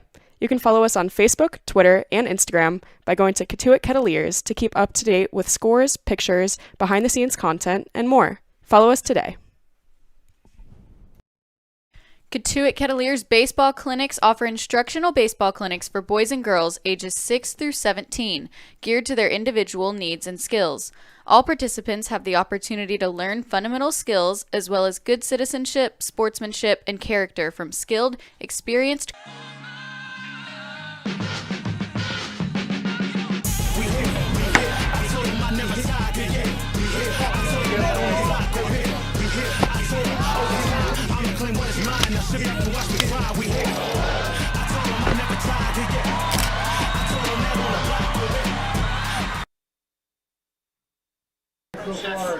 So we welcome you back here from Lowell Park. Third pitcher used for Orleans today, and it's going to be the UCF right-hander Cam Leiter, sophomore for Central Florida, making his 3rd appearance and first relief appearance out of the pen for Orleans. He's 0-2 with an ERA of 9.9 in 6 1/3 innings. 4 strikeouts to 9 walks, making his first appearance since June 18th. So they're going to move him to the bullpen and see what he can do. And he'll be looking to cut down the middle of this Cotuit order, and Caleb Lomavita, Emilian Petre, and Ryan Waldschmidt. One thing to look after for Waldschmidt, he knocked a base hit back in the 2nd inning. And since then, there's only been 1 hit after that. That was off the bat of Brett Bateman. So this offense, that's been quiet throughout these first 6 frames, but luckily for Cotuit, Orleans has been just as silent with the bats in their hands as they've gone 7 scoreless. And how about this Cotuit pitching staff? They've recorded 21 outs, only 3 hits, no walks. 9 ground outs to go along with 9 strikeouts, so a good defensive game as well. What do you think makes for the ground outs that stick out to you? just locating pitches lower in the zone and not leaving too many pitches up for these batters to get under it and really lift it into the outfield, and that's something that Schlesinger does really well. He's got a lot of spin on his pitches, and from that arm slot more towards out the side, that really produces a lot of ground balls. There's a swing and a miss to Caleb Lomavita. He's down to the count 0-2. Facing Cam Leiter. See a lot of flyouts on the Cotuit side, and that's just getting under it. That one's flown way foul down the left field line. Lomavita looking for another home run. He hit one against Falmouth that went 402 feet. Fifth longest in the league. The 0-2. And it swung on and missed for strike 3. One up, one down by way of the K for Cam Leiter. Well, you talked about it earlier, Tyler, and Dylan Jacobs, and then followed by Gonzalez, the two pitchers that Cotuit has faced early on in this one. Well, they don't have the velocity that Leiter does. He throws upper 90s, 95, 96, and that time 96 to get Lomavita. So a big changeup in pitch velocities from the first two guys they faced. That will pose some adjustments for hitters. Emilian Petre swats one foul. It's 1-1. Now, you might have heard that last name Leiter before. Cam Leiter, son of Kurt Leiter, pitched at Oklahoma State and the Orioles organization. His uncles Al and Mark Sr. played a combined 30 years in Major League Baseball. Of course, Al Leiter, 19 years. Mets, Marlins, Yankees. Analyst for MLB Network. And then cousins Jack Leiter, Mark Leiter Jr., currently in professional baseball as we're starting to get some drizzles here. Mark Leiter Jr. just pitched in London for the Cubs. And how about that series? Oh, that was awesome. 1-2. On the ground. Diving stop by Blake. Gets up. Throws to first. Not dug out, though, by Olmstead. And it's a single for Petre, his third hit of the year. He's got to find a way to get on base. And like we said, this has been a very well-played defensive outing by both of these squads. You see more of that there. Andy Blake lays out a miraculous stop right there towards second base. He spins around and can't quite land the throw in the glove of Olmstead. It bounces in there, but still great effort that time from Andy Blake. And now let's see what the Kettleers can do with a runner on base. Ryan Waldschmidt, Kentucky teammate of Petre, takes way up high.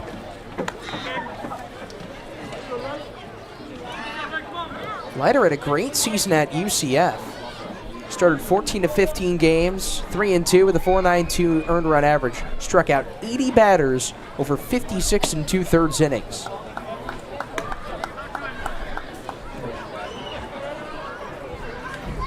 He struck out Caleb Lomavita to lead off this seventh inning, so a high strikeout guy. And that was on a 97-mile-an-hour fastball, so some great velocity behind it as well. That one at 96, but a bit upstairs.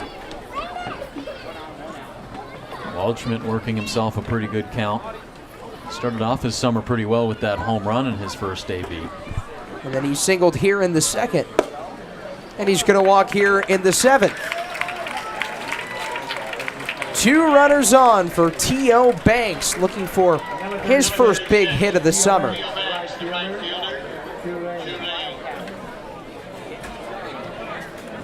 This will be a good spot to do it. Yeah, Banks. Not the hardest start for him, but he's driven in two runners in his 5 games played. He's batting at a 188 clip, though, just looking to break this kind of soft stretch of baseball for him early on in this one, but a single to start off things today back in the second inning. So he's 1 for 2 on the day, grounded out to second his next time up, but a good opportunity here for Banks to drive in at least one and get these Kentucky guys over. Of course, one of them's already in scoring position. We'll see if Roberts turns on a small ball play here, potential hit and run or a bunt. 85-mile-per-hour slider dips low. 1-0 to T.O. Banks. 12th round pick by the Chicago Cubs in 2021 out of Permian High School. 1-0. Of course, Lily a couple games ago talked about his high school being the basis for Friday Night Lights, the TV series, and the film. The book. That is true. They made a book. That's what Lily told me. Oh, okay. Maybe that's what they based everything off. I'm guessing so, yeah. Because usually it starts with the book, then you go to the TV, then it's adapted to the big screen. The 3-0 from Leiter to Banks. Down the middle, and it's 3-1.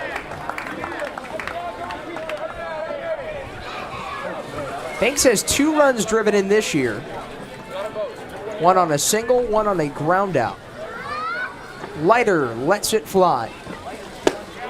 And it's swung on and missed. Count runs full. And Banks really went after that one that time. A low fastball and a big hack at it. You see his shoulders kind of take over the swing there. He's got to find a way to stay back. Let's see if he can here with the count full. And it's a walk. Bases juiced, and Ryan Galaney coming up to the plate. And Kelly Nicholson not waiting. He's going to make a pitching change. So Cam Leiter strikes out the first batter he sees in Caleb Lomavita. A single to Emilian Petre, and then a walk to Ryan Waldschmidt and T.O. Banks. And the bases are juiced. We'll talk about the next pitcher striding on for the Firebirds when we come back on the Kettleers Digital Network. Coaches and top collegiate baseball players. Clinics begin Monday, June 27th and end Friday, July 29th. To sign up, go to info.collegebaseballcamps.com/CK. You're listening to Kettleers Baseball on the Kettleers Radio Network. Tune into all of our road broadcasts by downloading the Mixlr app and by searching up Cotuit Kettleers. Cotuit Baseball lives here on the Kettleers Digital Network.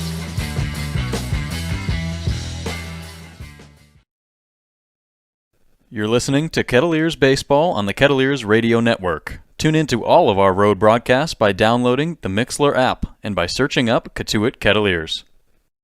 Stay in touch with the Kets on our social media. You can follow us on Facebook, Twitter, and Instagram by going to Cotuit Kettleers to keep up to date with scores, pictures, behind-the-scenes content, and more. Follow us today.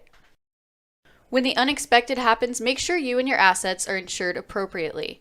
The agents at Leonard Insurance Agency can tailor coverage to meet your needs. Call 508-428-6921 to talk to their licensed agents today. This year, the Cape Cod Baseball League celebrates its 100th anniversary. For over a century, baseball has been a staple on Cape Cod, producing over 1,600 Major League Baseball players.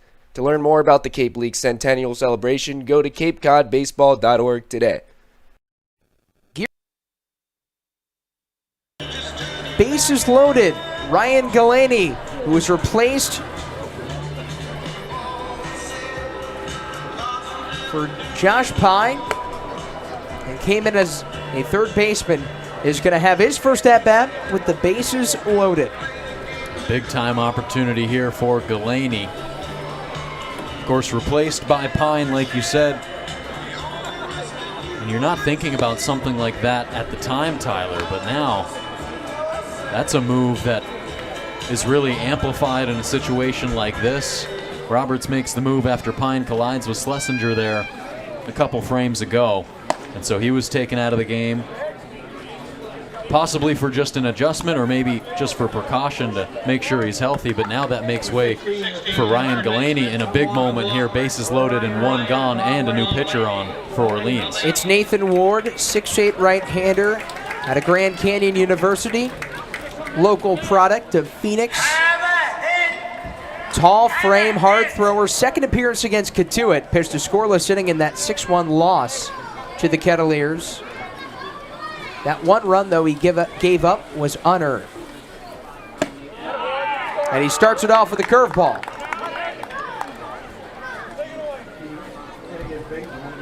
That one run was inherited. The base is loaded for Ryan Galaney. The Kettleers have one grand slam this year. It was hit by Michael Carrico on opening day. The 0-1. Galaney this year 3 for 22, a homer and 3 runs batted in 7 games.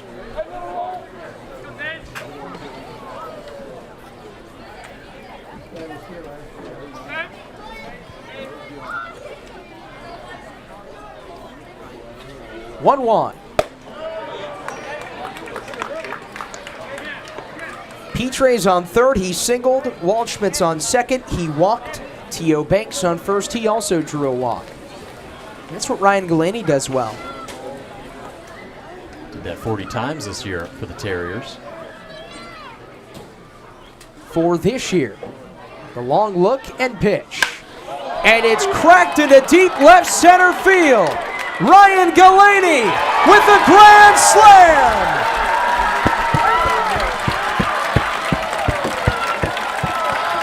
His second home run of the season. And he breaks it open here for the Kettleers in the 7th. What a blast from Galaney, and what a moment for the 2-year veteran. He puts his guys up big with one swing of the bat here in the bottom of the 7th inning. Wow.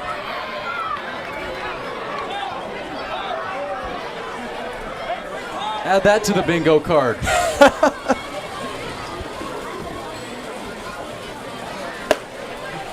That's 4 big base runners and hits in a row. And for somebody out there on their bingo card, that's 5 in a row, because the grand slam is a mainstay on those. A swing and a miss to Brett Bateman, and it's 1-1. And he was trying to put one into the trees as well, but not the first time that Galaney has hit a grand slam this year. On February 26th, early on in the year at Wofford, he hit a grand slam in a home game against Kent State. That was the series finale, and it completed the sweep. He drove in 7 in that game.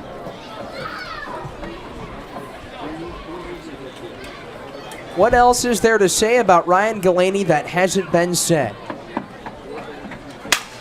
Broken bat, roller to short, tough throw for Plank, and Bateman blazes his trail up the first base line to beat it out. His second hit of the night. Sometimes that's all that it takes, is just one spark. And now that's the key. And now Bateman wants to get involved in the action as well. He beats out that throw, gunning down the first base line. But man, what a blast from Galaney. That'll send up Kalai Harrison to the dish. 4-0 Kettleers. And Nathan Ward ties up Harrison. Those runs will be assessed. 3 of them to Cam Leiter. Ryan Galaney is the lone run scored, given up by Nathan Ward. That one, the longest Kettleers home run of the season. 416 feet off the bat of Ryan Galaney, courtesy of our friends at TrackMan. He got all of it. Second 400-foot bomb this year by the team. Launched the other way. And that'll be foul on Harrison, who's 1 for 3 today. Singled back in the first. A fielder's choice in the third. And a ground out to third in the 6th.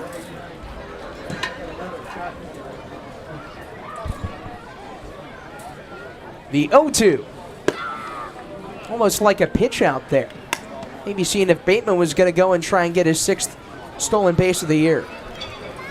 Yeah, they just kind of waste one outside. Hunter steps out, almost steps out of the crouch, kind of like the old-fashioned intentional walk style. The pitch. And there's a grounder to second. Oyama to his left. He rifles out Harrison. Bateman moves up to second. 2 gone.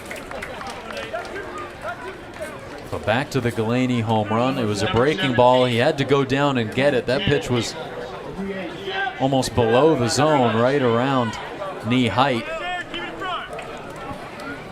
A little bit down the middle. But off the bat, 102 miles an hour. That must have felt good. It's just like when you get that lumber on it, you just know when you have it. I think that was one of those. And to everybody in the ballpark, it seemed like we were saying, did he do it? Does he have it? But I'm sure right off the bat, Galaney knew.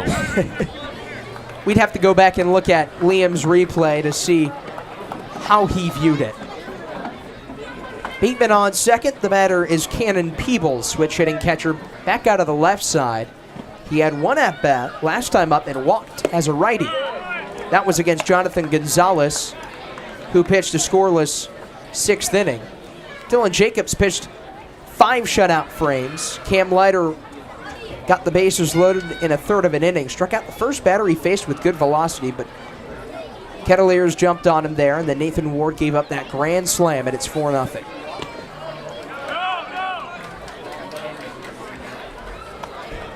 And Cannon Peebles, another guy, most of his at-bats have been as a left-handed hitter.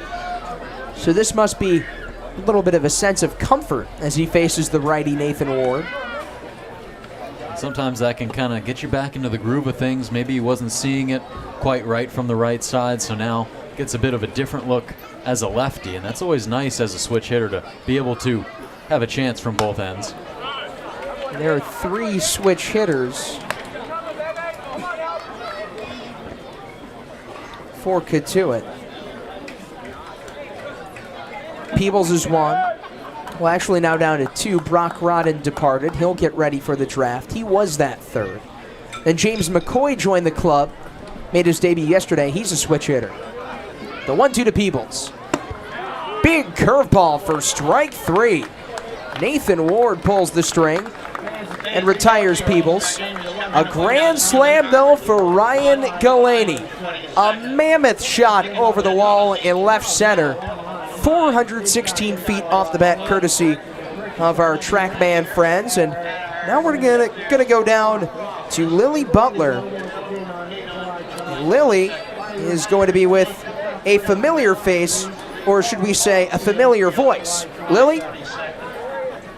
Joined with special guest Riley Pay. Riley, thanks so much for joining me. Now, Riley was a member of the play-by-play team for the Cotuit Kettleers last year and now works as a broadcast and media relations assistant for the Portland Sea Dogs, a AA organization in with the Boston Red Sox. Riley, thank you so much. Glad to be back. And can you tell me just what was your favorite moment here in Cotuit last summer? Yeah, it's great to be back. Love this village very much. A lot of special memories.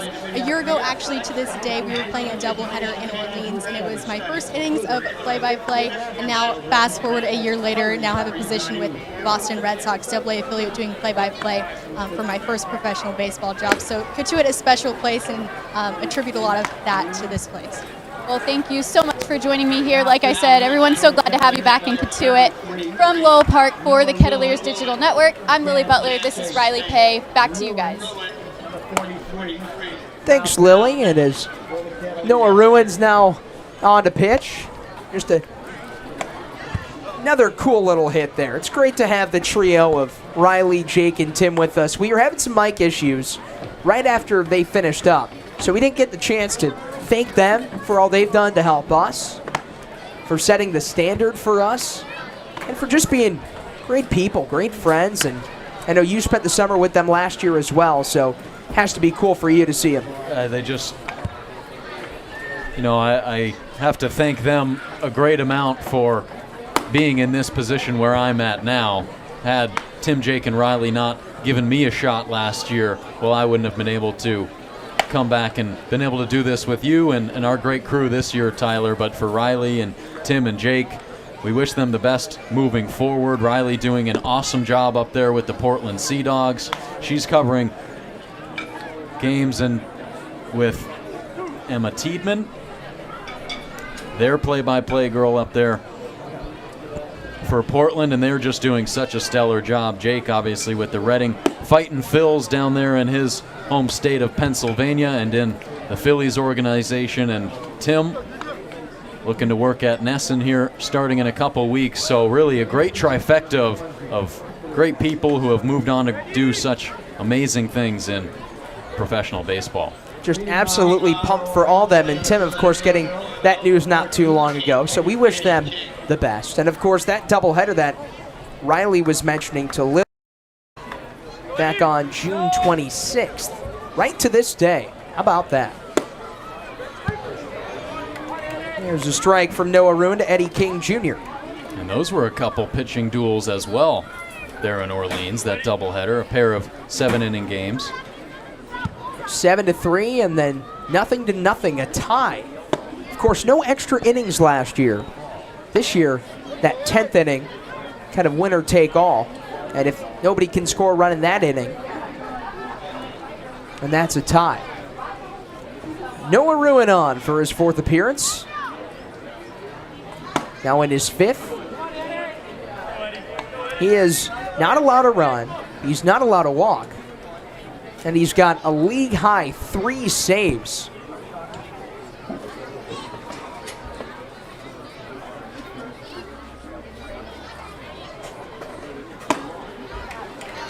Gets a swing and a miss from Eddie King Jr., who singled in his last at-bat in the 6th. Well, thanks to Ryan Galaney, Ruin will now be looking to add another save to the docket for this season. 4-0 for Cotuit. He's on now to try to get 6 out.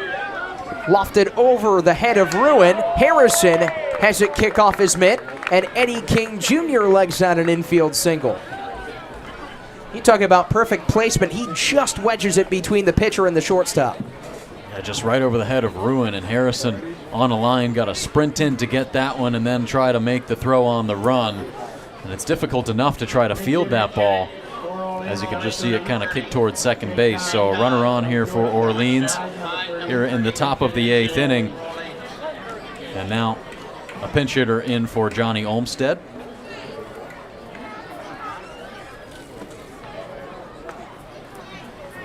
Looks like that'll be Jake Hyde. Georgetown Hoya, junior from Darien, Connecticut, batting 160 with 4 hits, a pair of doubles, and 2 runs batted in 8 games. Went 1 for 3 yesterday in the 5-4 win against YD. A huge win for the Firebirds. Ruin deals, and it's shot back right in front of us. Of course, Orleans winners in 4 of its last 5. Cotuit on a 2-game losing streak. Their last win was here at home. They had a big day against Falmouth. Hit 3 homers in that game. Check swing tapper foul. Their most hits since July 31st, 2021.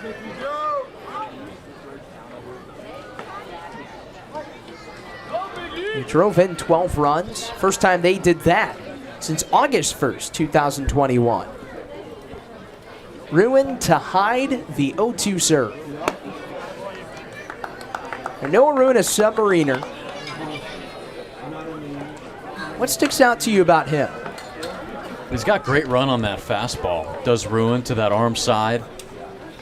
You'll see him go to that pitch a lot, especially to left-handed batters, so we could see that here trying to get Jake Hyde. And he does, 92 on the gun there. But man, that's such a good pitch that runs away from left-handed batters and then to go along with that looping slider. And so kind of a similar look to Rafe Schlesinger, but this time they'll have to deal with a little bit lower of an arm slot and from the right side. The 2-2. And it's golfed into left center. Back goes Waldschmidt, and he pulls it down in the alley. Long run there for the Kentucky Wildcat, but he claws it down. And there's one away. And Well, Waldschmidt hasn't been tested too much out there in left field today. Not the first play he's had to make. Listed as an infielder for Kentucky, but trying to get some time in anywhere that Roberts will have him. He had his first couple starts out there in right. Now a bit of a different look in left. That'll send Henry Hunter to the plate, but first a throwback from Noah Ruin, who will pitch at Kansas State next year. Pitched this year at Tyler Junior College. 5-1 with a pair of saves and 19 appearances. An earned run average of .82. Just gave up 4 earned over 43 and 2/3 innings.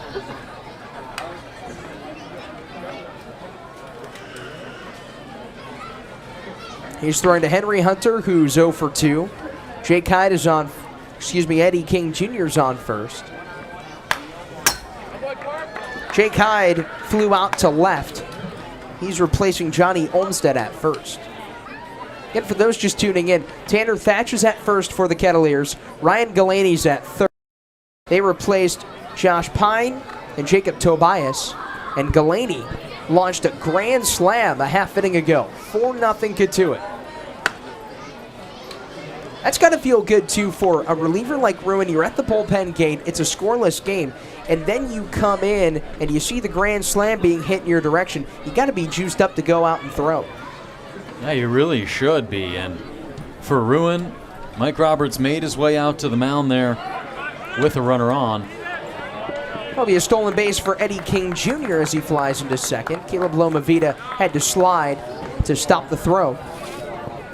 That was with a runner on and 2 gone in the 7th inning. So Ruin nearly entered the game in a completely different situation, just trying to slam the door and keep the score exactly where it's at. But now he's got a little bit more to work with. He can be a little bit more loose out there, but to your point, Tyler, just must be. There's a grounder underneath the glove of Mathis in the right for a base hit. King Jr. comes home. The throw is not in time, and it's a pinch hit RBI single for Owen Carapellati. Another Georgetown Hoya comes in. He pinch hit for Henry Hunter, and in his first AB delivers. Yeah, well, he just squeezes that one through the right side of the infield, does Hunter, past the glove of Thatch. But tough one there to field, and Henry Hunter, a good piece of hitting. He went 2 for 4 in the first game against Cotuit, so he's been seeing it well against them. But that, just his first hit today. A couple of strikeouts in the beginning, but now for Ruin, got to figure out a way to get these final 2 outs. A stinger to first. Thatch goes to second for 1. They'll get the lead runner and Carapellati there. It's a fielder's choice for Joichiro Oyama. And there's 2 gone.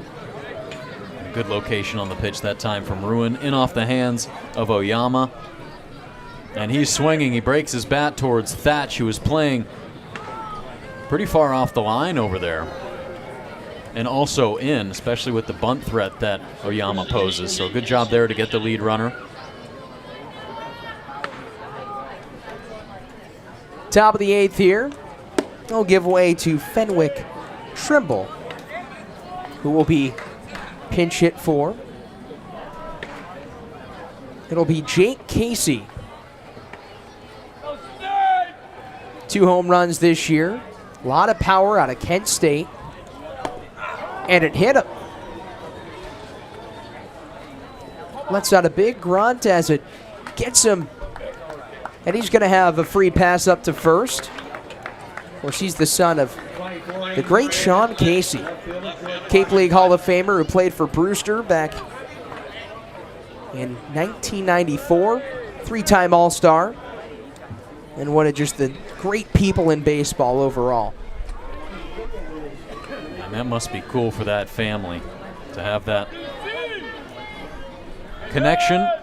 And now the son. Yeah, 2 generations. Yeah, making some noise in the Cape League as well. Must be cool to watch. He's on first. Oyama's on second. Third pinch hitter used in this inning by Kelly Nicholson. There's a looper into left. That's going to sink in for a hit. They're going to send Oyama around. The throw for Waldschmidt. The tag by Loma Vida. It's not in time. The Firebirds get one more on an RBI single by Eddie Micheletti Jr. And the Cotuit lead is cut in half. Well, tough to keep Micheletti quiet for long. He was 0 for 3 heading into that at bat, and a great piece of hitting right there. Just inside out, lifts it into left field, and a nice throw in there from Waldschmidt and left. Thought he might have had Oyama at the plate, but Oyama, a nice slick slide to get around Loma Vida. He tucks that hand in at the back end of home plate, and they get their second run. Ruin's sidearms went in outside to Andy Blake. First 2 runs allowed this year by Noah Ruin. He's been really good out of this bullpen. Hard hit into left. This is going to bring home another.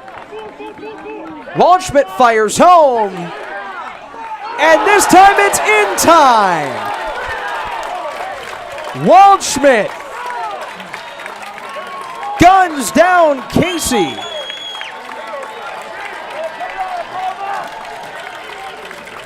How about the throw from the left fielder? Well, he gets him again. He had a shot the first time. He nearly gets Oyama at the plate, and he's got a second chance there trying to get Casey scoring from second, and that throw is on a line. Perfect there into Loma Vida, and Loma Vida completes it with a sharp tag right on the chest of Jake Casey.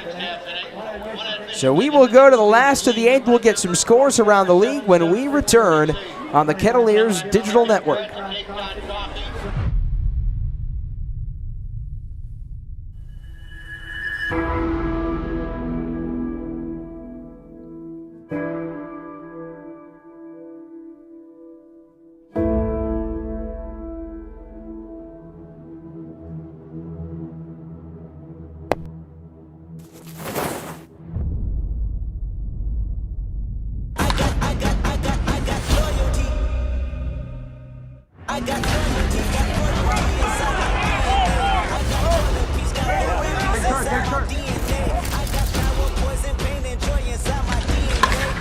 He hits it high and deep to left field. This ball is crushed.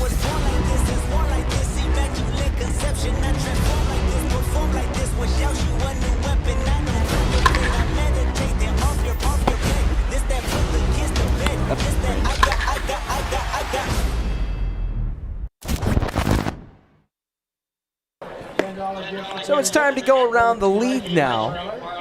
Good slate again, league-wide. Joe, what catches your eye? Well, a tight one over there at Doran Park.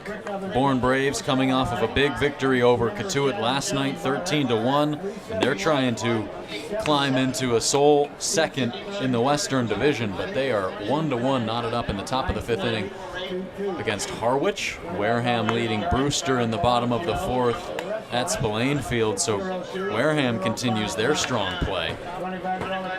Hyannis and Falmouth in pregame festivities, and along with EYD and Chatham, they're over at Veterans Field tonight. A battle between 2 teams, one in YD fighting for the top spot in the division, and Chatham just trying to get some ground covered on 4th place Orleans. And so even with a win, Chatham would stay where they're at the bottom of the East Division. Some good games around the league tonight. Yeah, and for how fast this game has moved too, Joe, as there's a strike from Eric Orloff, the new pitcher inserted. There are still some games that have yet to start. 2 games, in fact.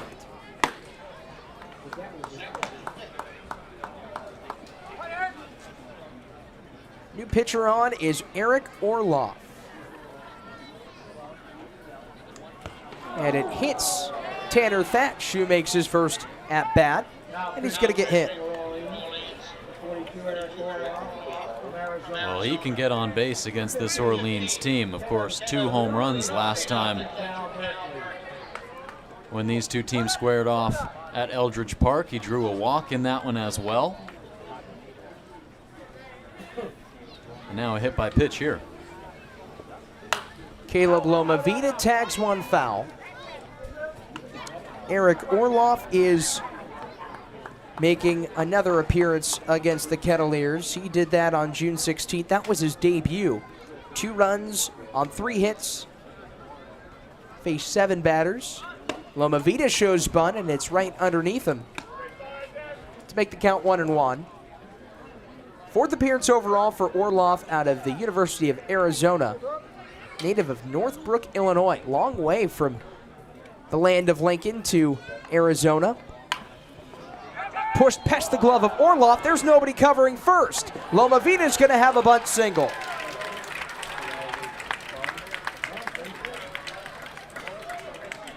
And that one's perfectly placed by Lomavita right there.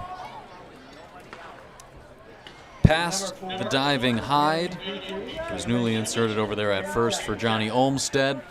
And Oyama is the one to cover the bag over there at first, but he's a little bit tardy. And so Lomavita able to beat out that play, and now there's 2 on with nobody gone for Emilian Petre. So a chance to add on some more here in the 8th. Petre, who singled and scored back in the 7th on that Ryan Galaney grand slam, is at the dish, ahead of the count 1-0. The new catcher is Owen Carapalati. Right fielder, Jake Casey, he's in for Fenwick Trimble. Carapalati checked in for Henry Hunter. The 1-0 from Orloff. And there's a push bunt tapper that will trickle foul. Just trying to get the runners over for Waldschmidt. Waldschmidt scored on that grand slam from Galaney, and Petre obviously got it started with a single. So he was on base early and then proceeded to score on that as well, as you said. The southpaw fires. It's popped up. Carapalati will not range to the dugout in time. Good pop out of the crouch there by the Orleans backstop.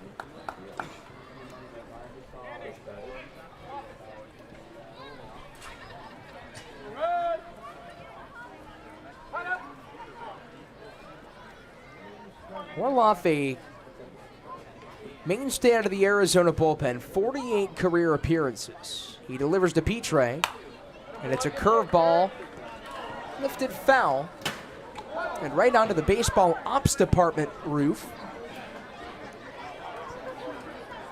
And of course, plenty of kids at the ballpark today. They fight for that one over there and closer towards the parking lot. They got to get out of the street. It's Kids Day here today. 1-2. Now Petre showed bunt there with 2 strikes. You'll see Mike Roberts walk down again the third base line, giving signs into Petre. He holds the last one there up around his nose for a couple beats longer. So who knows if Petre got that sign. Looks like he did. And he swats it into left center. King will have to play it on a bounce. Thatch and Lomavita move up 90 feet, and the bases are loaded again for the 2nd time today. And it will be Ryan Waldschmidt trying to replicate that success. Well, that time looks like Petre got the sign after showing bunt with 2 strikes. But that just sets up that play right there where he shows bunt and then pulls it away and just goes for the chop single, and he executes it perfectly right over the glove of Andy Blake, the shortstop, and now the infield has to come in. For the 2nd time in as many innings, they'll load the bases, but this time with no outs. The infield is in, the bases are juiced, and Waldschmidt corks one near the line and right. Casey sprints over, he's got it. Here comes Thatch. Casey's throw to the plate is offline, and the Cats take a 5-2 lead, but hold on, they might have a chance for a double play. Lomavita's hung up between 2nd and 3rd. He's being chased back there. The throw is in time. They'll look back to first. Petre's in safely. A double play for the Firebirds as the Kettleers extend their lead to 3. Yeah, some heads-up baseball that time from Orleans. Of course, they get the sacrifice fly, but that ball gets cut off, so Lomavita standing on 2nd, but they get Petre in the base paths over there at first, so he gets caught off guard originally. And then when they pay attention to him trying to chase him back to first, Loma Vida tries to take third. But, of course, an easy throw over there to Jack Penny. So they send him back, pick up the second out of the inning. So they get the double play, but Cotuit gets their 5th run. Heads-up defense there by the Orleans Firebirds. Still no errors by neither team in this game. A double play and a double bingo for our broadcast director, Liam Barrett. Banks inside outs one, but it slices foul.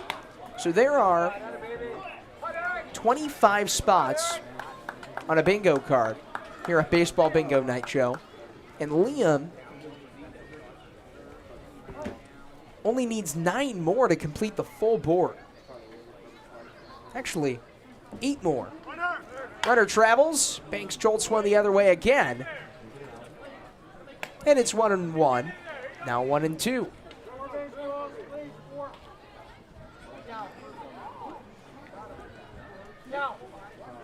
Update, he just needs 6 more.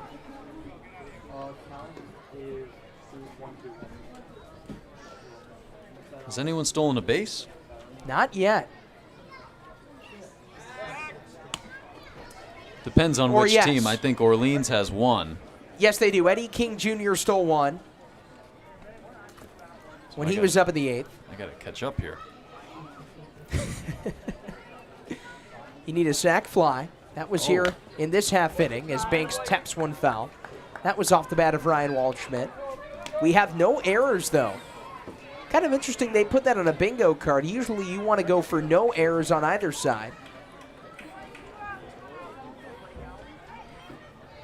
Maybe they should have error and no errors on the card next time. Ooh, a little double barrel situation. A really nicely defended game, and you saw how good these defenses are, especially when they're backed up into kind of an interesting situation where you don't see it too often, especially a rundown with 2 runners on base right there after the sac fly. They do a good job of paying attention to Petre and then refocusing it to the lead runner in Loma Vida. Misses upstairs, 3-2. And you know, the errors, too, have been really big in this game because Orleans, last time they played Cotuit, they fell 6-1. They made 4 errors. Cotuit yesterday lost 13-1 to Bourne. They made 3 errors. Neither team has made one today. 3-2 on Banks. Here's Orloff's pitch, and it swung on and missed. Orloff strikes out Banks. But the fans have had a lot to cheer about today here at Lowell Park. A grand slam by Ryan Galaney back in the 7th. A sac fly here in this half inning by Ryan Waldschmidt. And Noah Ruin coming out to try and get his league best 4th save of the season when we return on the Kettleers Digital Network. You're up during the season by going to the Cotuit Kettleers store at Lowell Park, your place for all things Ketts merch. Can't make it to the ballpark? You can order the latest apparel and accessories on kettlierstore.org. Missed last night's game? Catch up on everything that happened with daily recaps and sidebar stories from Shane Patagna and Jimmy Middleton by visiting cotuitkettleers.org/blog. There's a weekend in July where the baseball world revolves around a village in upstate New York. Baseball Hall of Fame induction weekend in Cooperstown is an unforgettable experience filled with family-friendly activities and priceless moments. Make your plans today for July 21st through the 24th for the induction of Fred McGriff and Scott Rowland as the class of 2023. Visit baseballhall.org today for the entire schedule. See you in Cooperstown, where the journey becomes legend. Hi, this is Ryan Galaney, the corner infielder for the Cotuit Kettleers, and you're listening to the Kettleers Digital Network. Stay in touch with the Ketts on our social media. You can follow us on Facebook, Twitter, and Instagram by going to Cotuit Kettleers to keep up to date with scores, pictures, behind-the-scenes content, and more. Follow us today. Celebrate the history of our national. Jack Penny leads it off for Orleans and the Firebirds half of the 9th. Glad to be back with you. Tyler Danberg, Joe Pratt, Lily Butler, Liam Barrett, Abigail Lott on hand at Lowell Park. Firebirds down to their final 3 outs. Noah Ruin looking to go for another save. would be his 4th. And he frisbees one just a bit low. Ruin, in all of his saves, and actually in all of the Kettleers' league best 7 saves, they've all been multiple innings.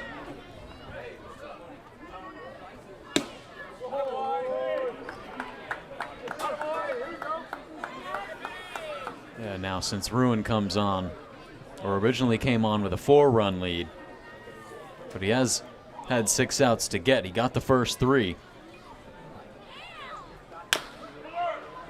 Bounced foul.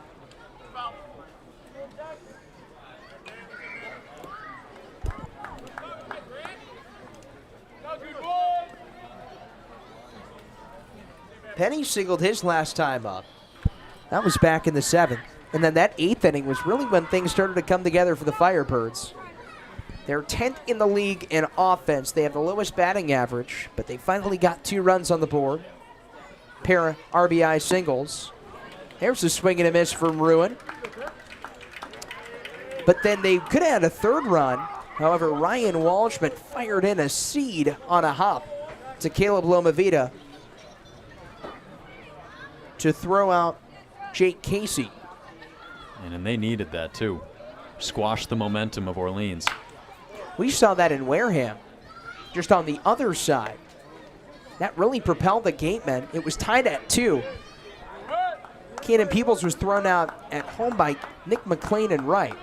And then the Gatemen proceeded to take 4 runs that next half inning, and they won 7-2. And that pretty much just shut down the Kettleers offense for the rest of that game.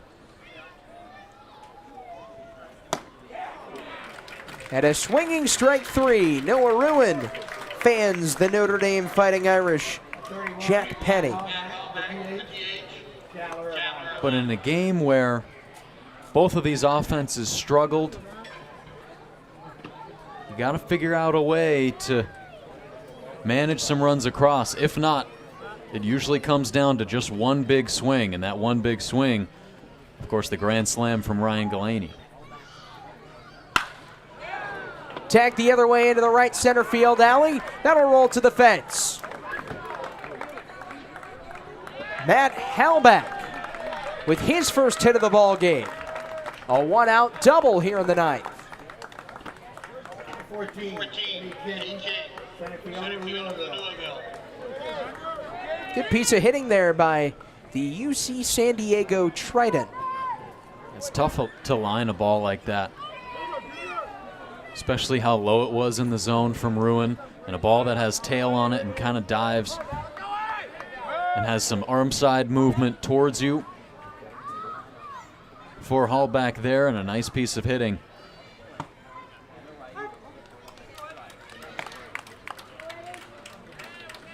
Eddie King Jr. is down, and the count, no balls, 1 strike. He came into this game with 2 hits this season, has 2 today in his last 2 ABs. Slithers in for strike 2.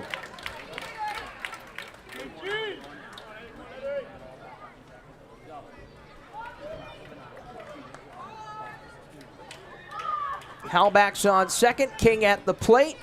Ruin will let it rip. And he gets King to go down on strikes. 2 batters, 2 strikeouts. And the Firebirds are down to their final out. Sweep that time from Noah Ruin. He gets another K on the outing. And now it's down to Jack Hyde. The last chance for Orleans. Ruin done a nice job, but he's looking to close out yet another save on the year. I got things started in that 8th inning. Pinch hit single in the 8th. Driven home on a pinch hit RBI single by Owen Carapalati. Eddie Micheletti Jr. drove in a run as well.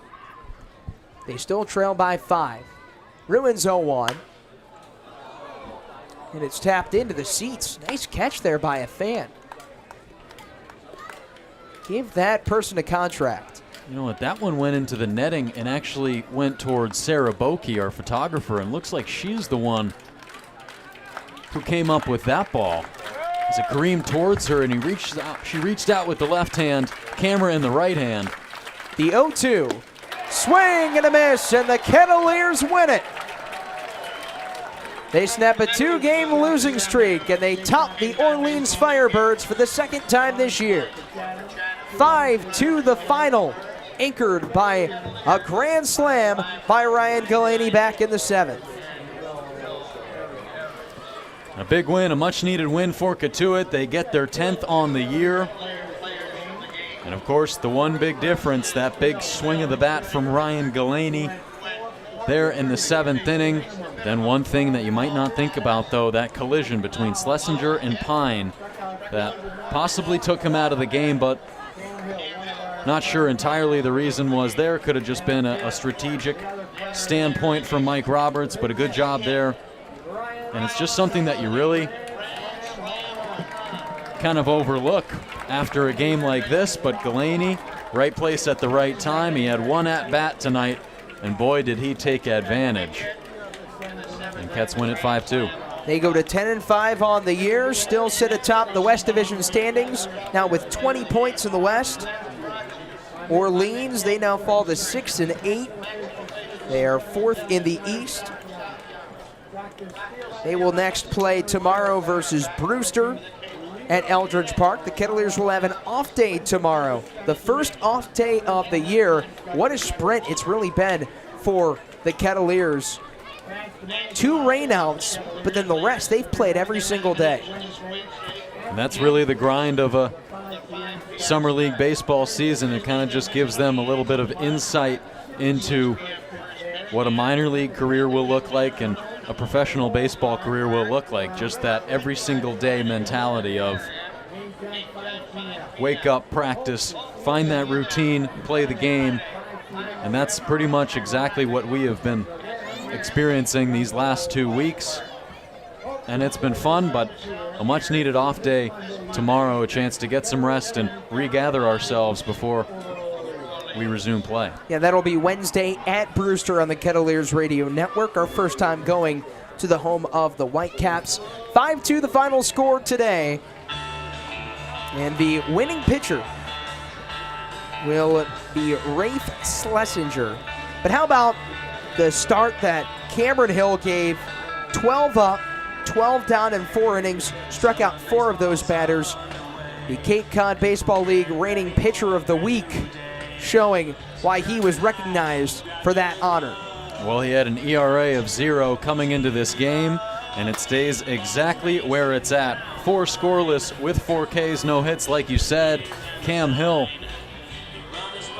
just dominant out there on the mound tonight. Looked like he had great feel for that fastball. Of course, that off speed to go along with it. The fastball slider combo for Cam Hill has been lethal so far this year. In over 10 innings pitched, he's up to just over 11 on the year.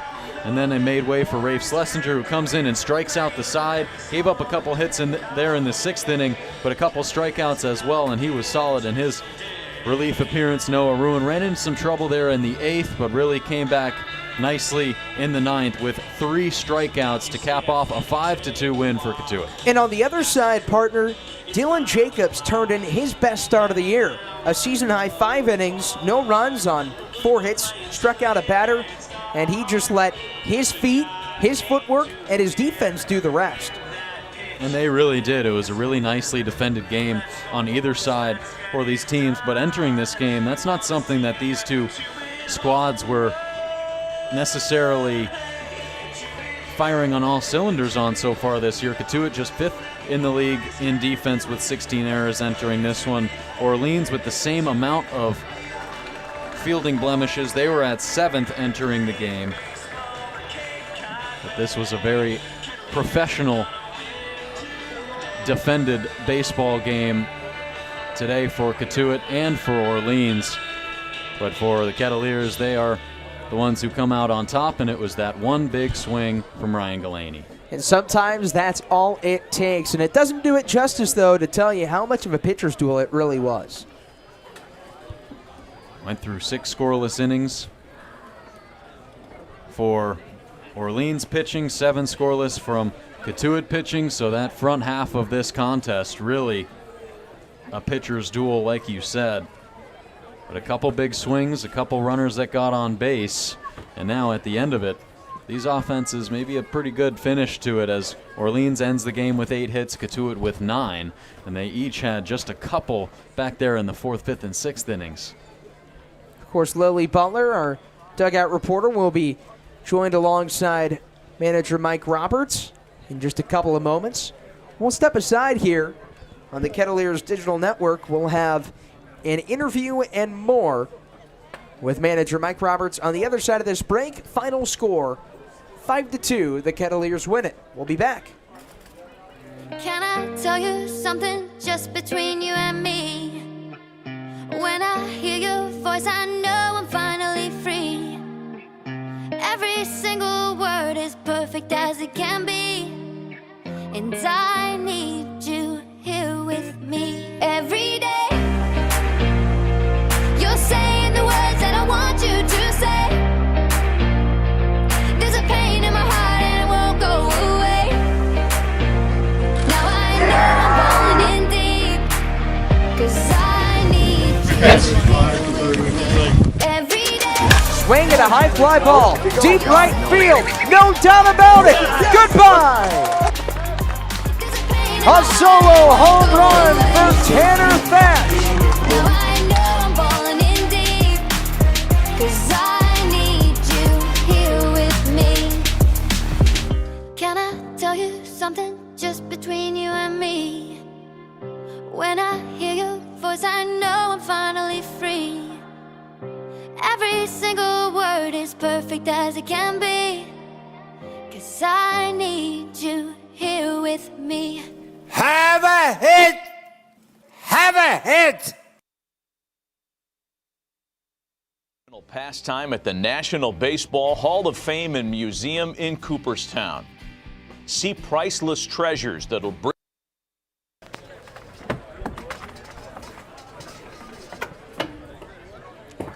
Three-run victory for Cotuit. They go to 10-5, handing Orleans their 8th loss of the season.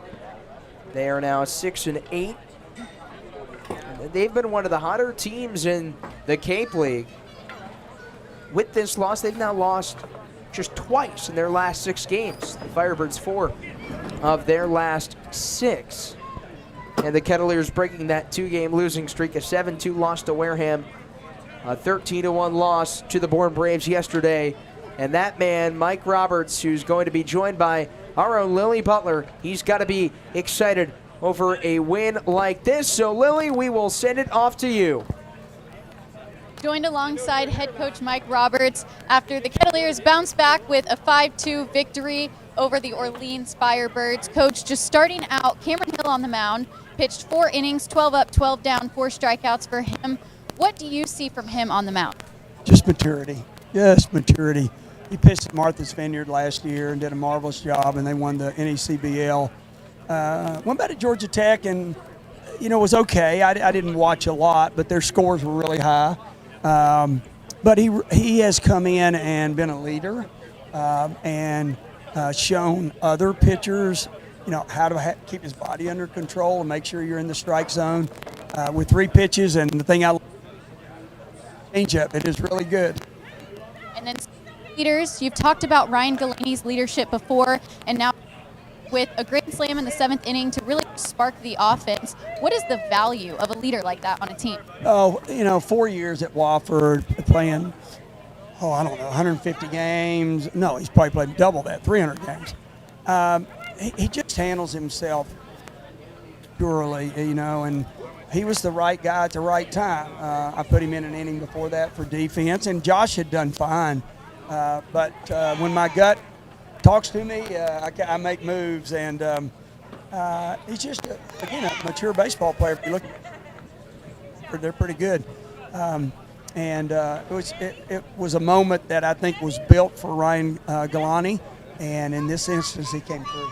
Well, the instincts sure were right. Thank you so much for joining me, Coach. And then tomorrow, day off, but the Kettleers will be back Wednesday at Brewster at 5 p.m. from Lowell Park, Kettleers Digital Network. I'm Lily Butler.